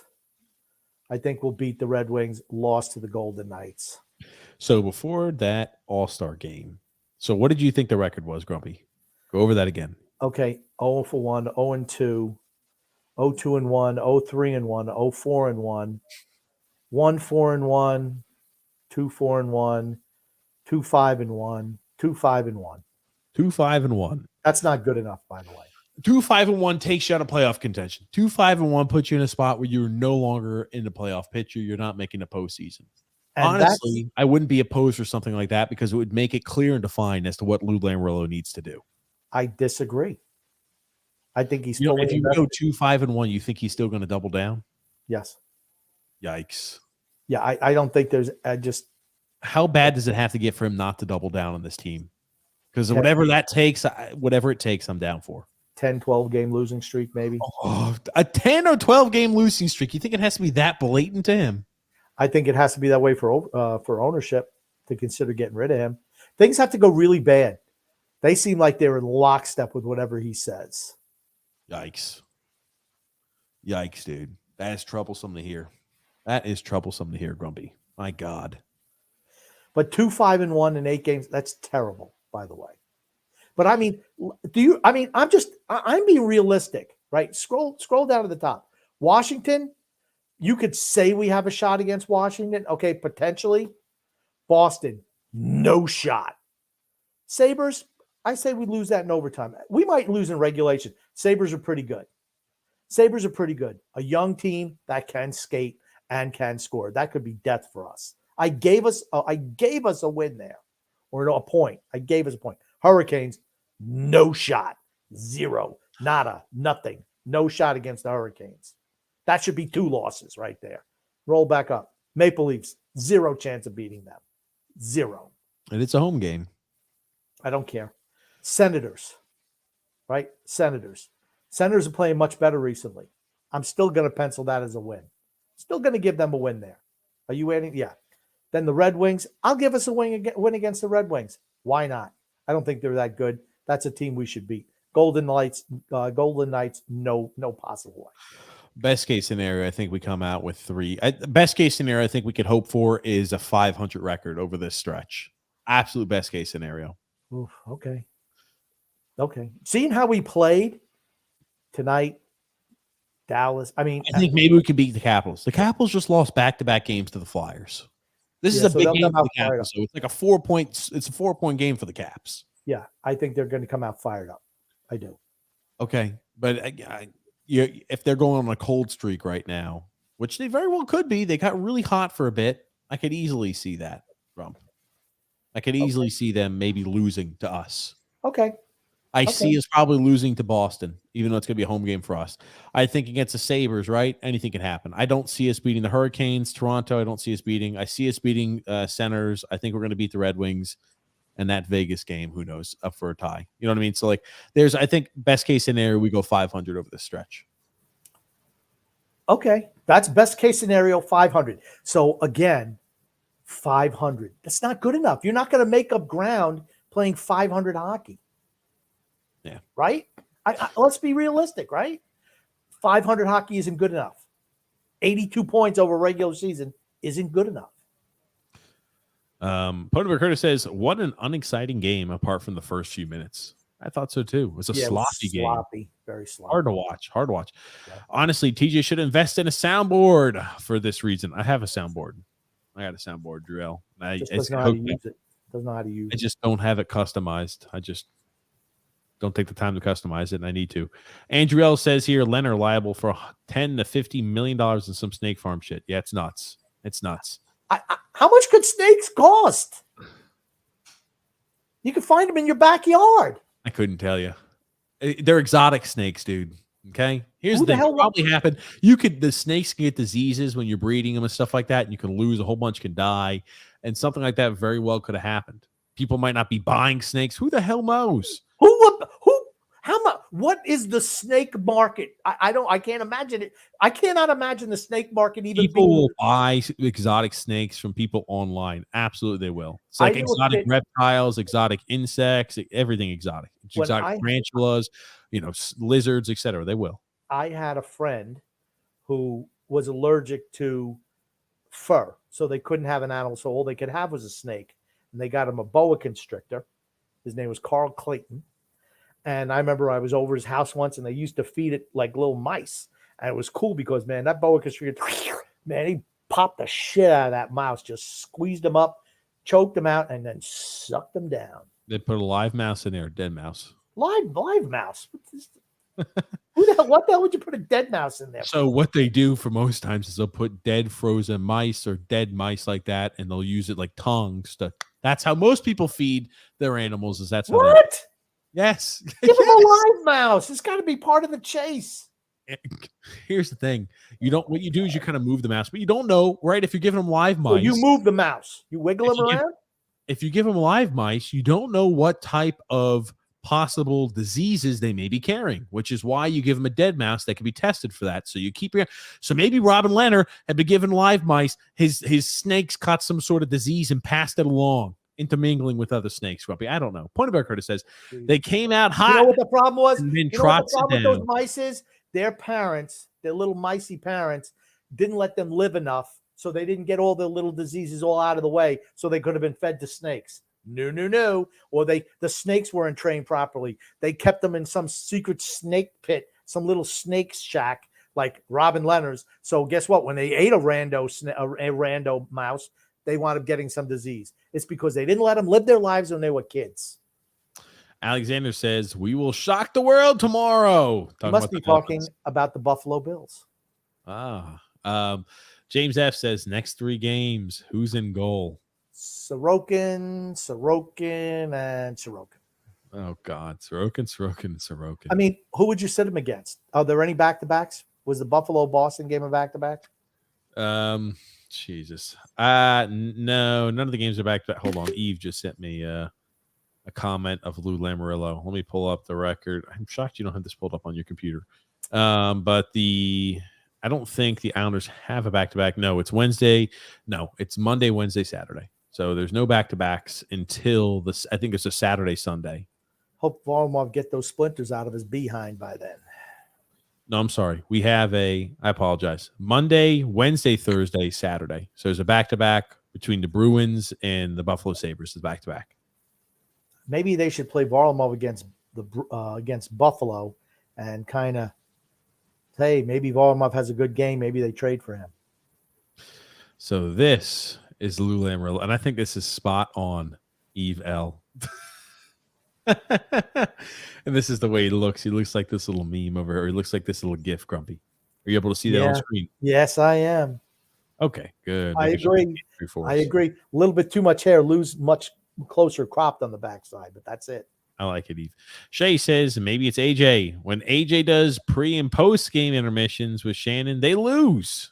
I'm blaming AJ now. There it is. It's not your fault. It's AJ's fault. Look at Shay throwing shade on AJ.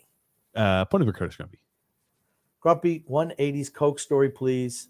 I used to love drinking Coca-Cola right out of the fountain. They were the best. You never add any ice because they're just so good. D-Cut says here, take a few weeks off, TJ. Maybe you'll get Wally Pipped. You know who Wally Pipp is? Yeah, he used to be the first baseman before Lou Gehrig. What team? The New York Yankees. Okay, we're just covering all bases here. Jesus Christ. Just covering first base here. I can get Wally Pipped. Maybe some ex could Wally Pip me to death. Evel. Actor from Willow is Mark Northover. Mark Northover there. Grumpy, you read my mind on that. I said the same thing. 10-game losing streak. Yeah, that's what it's going to take. That cannot be true. Is it 30-20 now, that game? Yes, it is. Okay, you must be Grumpy. Just would love you to watch and do the show instead of watching. Dude, I'm doing the show. You're the ones losing his mind, not me. Alan A says, here comes the Jaguars. Colts versus Vikings 2.0. God almighty. Yikes. Here's the thing. If the Chargers lose this game, Staley should be fired before they even get home. Staley should be fired even if they win. He should get fired before they get back to the locker room. Matthew Ed said. All of a sudden, this has become a game. Yep. And I remember Laviolette used to scratch Dylan Strome. Don't know why, unless it was for rest. Yeah. Paulo C says, TJ, we won't be the Sabres in Buffalo. We always lose there. That's right. That's the one road game in this big long string of home games. TJ, try to relax, pal. Is weed legal in the Midwest? Gosh, D-God. Drew L says, damn. And here I thought Leonard was getting his life back on track. Just turned out to be a substituted drug use for freaking Snake Farm. Does he not have a wife? You think he does, right? I think he's got a family. Maybe they like snakes altogether, Grumpy. Who knows? Okay, enough to buy a snake farm? You go, Grumpy. Alexander's got a comment for you. Maybe Grumpy, Alexander has an exotic snake farm too, okay? Grumpy, snakes cost a lot of money, especially the poisonous snakes. reticulated pythons cost a lot of money because they are not allowed here. Same with Burmese pythons. Well, if they're not allowed here, I guess they're not on his farm. It's tough to have a farm of illegal snakes. He got popped for illegal snake harvesting. Maybe he's a backdoor snake. Backdoor snake. Oh, no. Trey Mancini to the Cubs. I know Shea was hoping he'd go to the Mets. Tony Cheese. Everyone spam comments to keep TJ on longer. Very good, Tony Cheese. D-cut. We need a Sun X appearance soon. Cock teasing it for weeks now. Sun X has some things he's got to get taken care of. Well, you start doing this and making promises. Maybe you should go to Sun X and make him get the shit done. I've been cracking the whip on Sun X. It's hard. You're not cracking hard enough, Grumpy. Shay says the Boston Sabres is back to back. Nice there, that Shay. And Drew L said, I got nervous when I saw Grumpy's 80s Coke story. I thought Grumpy was going to talk about stories about cocaine use. Glad to see Grumpy didn't use the devil's powder. The devil's powder. Yeah. Grumpy, thoughts on the film classic Buffalo 66? I didn't think it was a classic. I thought it could have been done better. Alexander said, people smuggle them in, Grumpy. Okay, but I don't think Robin Leonard was maybe he was involved in illegal snake smuggling. I don't know. And I didn't know if you want to comment anymore on I already commented on it. Drew L said, to end off the podcast, Pavel Zacha just got a 4-year, $4.75 million extension from Boston. Big good for him. Pavel Zacha's always played well too, So Frank K said if this team makes the playoffs, it will all be because of Sorokin. Absolutely. Very true. Grumpy, man, we are here at the end of the show today. 3 hours, another 3-hour one in the book. What do you want to say before we wrap things up, Grumpy? I'm exhausted. I got to get to bed. I'm exhausted, Grump. Love and laughter to everyone who listens, even those who don't. From me, anyway. I don't know about TJ, but for me, absolutely, and TJ. Well, thank you, everybody, for tuning into the show. We appreciate it greatly. I got to get some sleep here. It's been a long week here. But big games upcoming for the Islanders. 8 games in 13 days. Quite a few back-to-backs. We'll be here covering all of the updates. We're going to start having some guests back on the show. We're in the process of getting that schedule finalized. We're in the process of getting that done. So everybody who tuned in, thank you so much for your time this evening. As always, we'll be live with you tomorrow on the TJ and the Grumpy Old Man Show, 8 p.m. Eastern Standard Time. But we'll be live with you next Wednesday, 8 p.m. Eastern Standard Time. And thank you again, as always, Grumpy, for being a part of the show. My pleasure.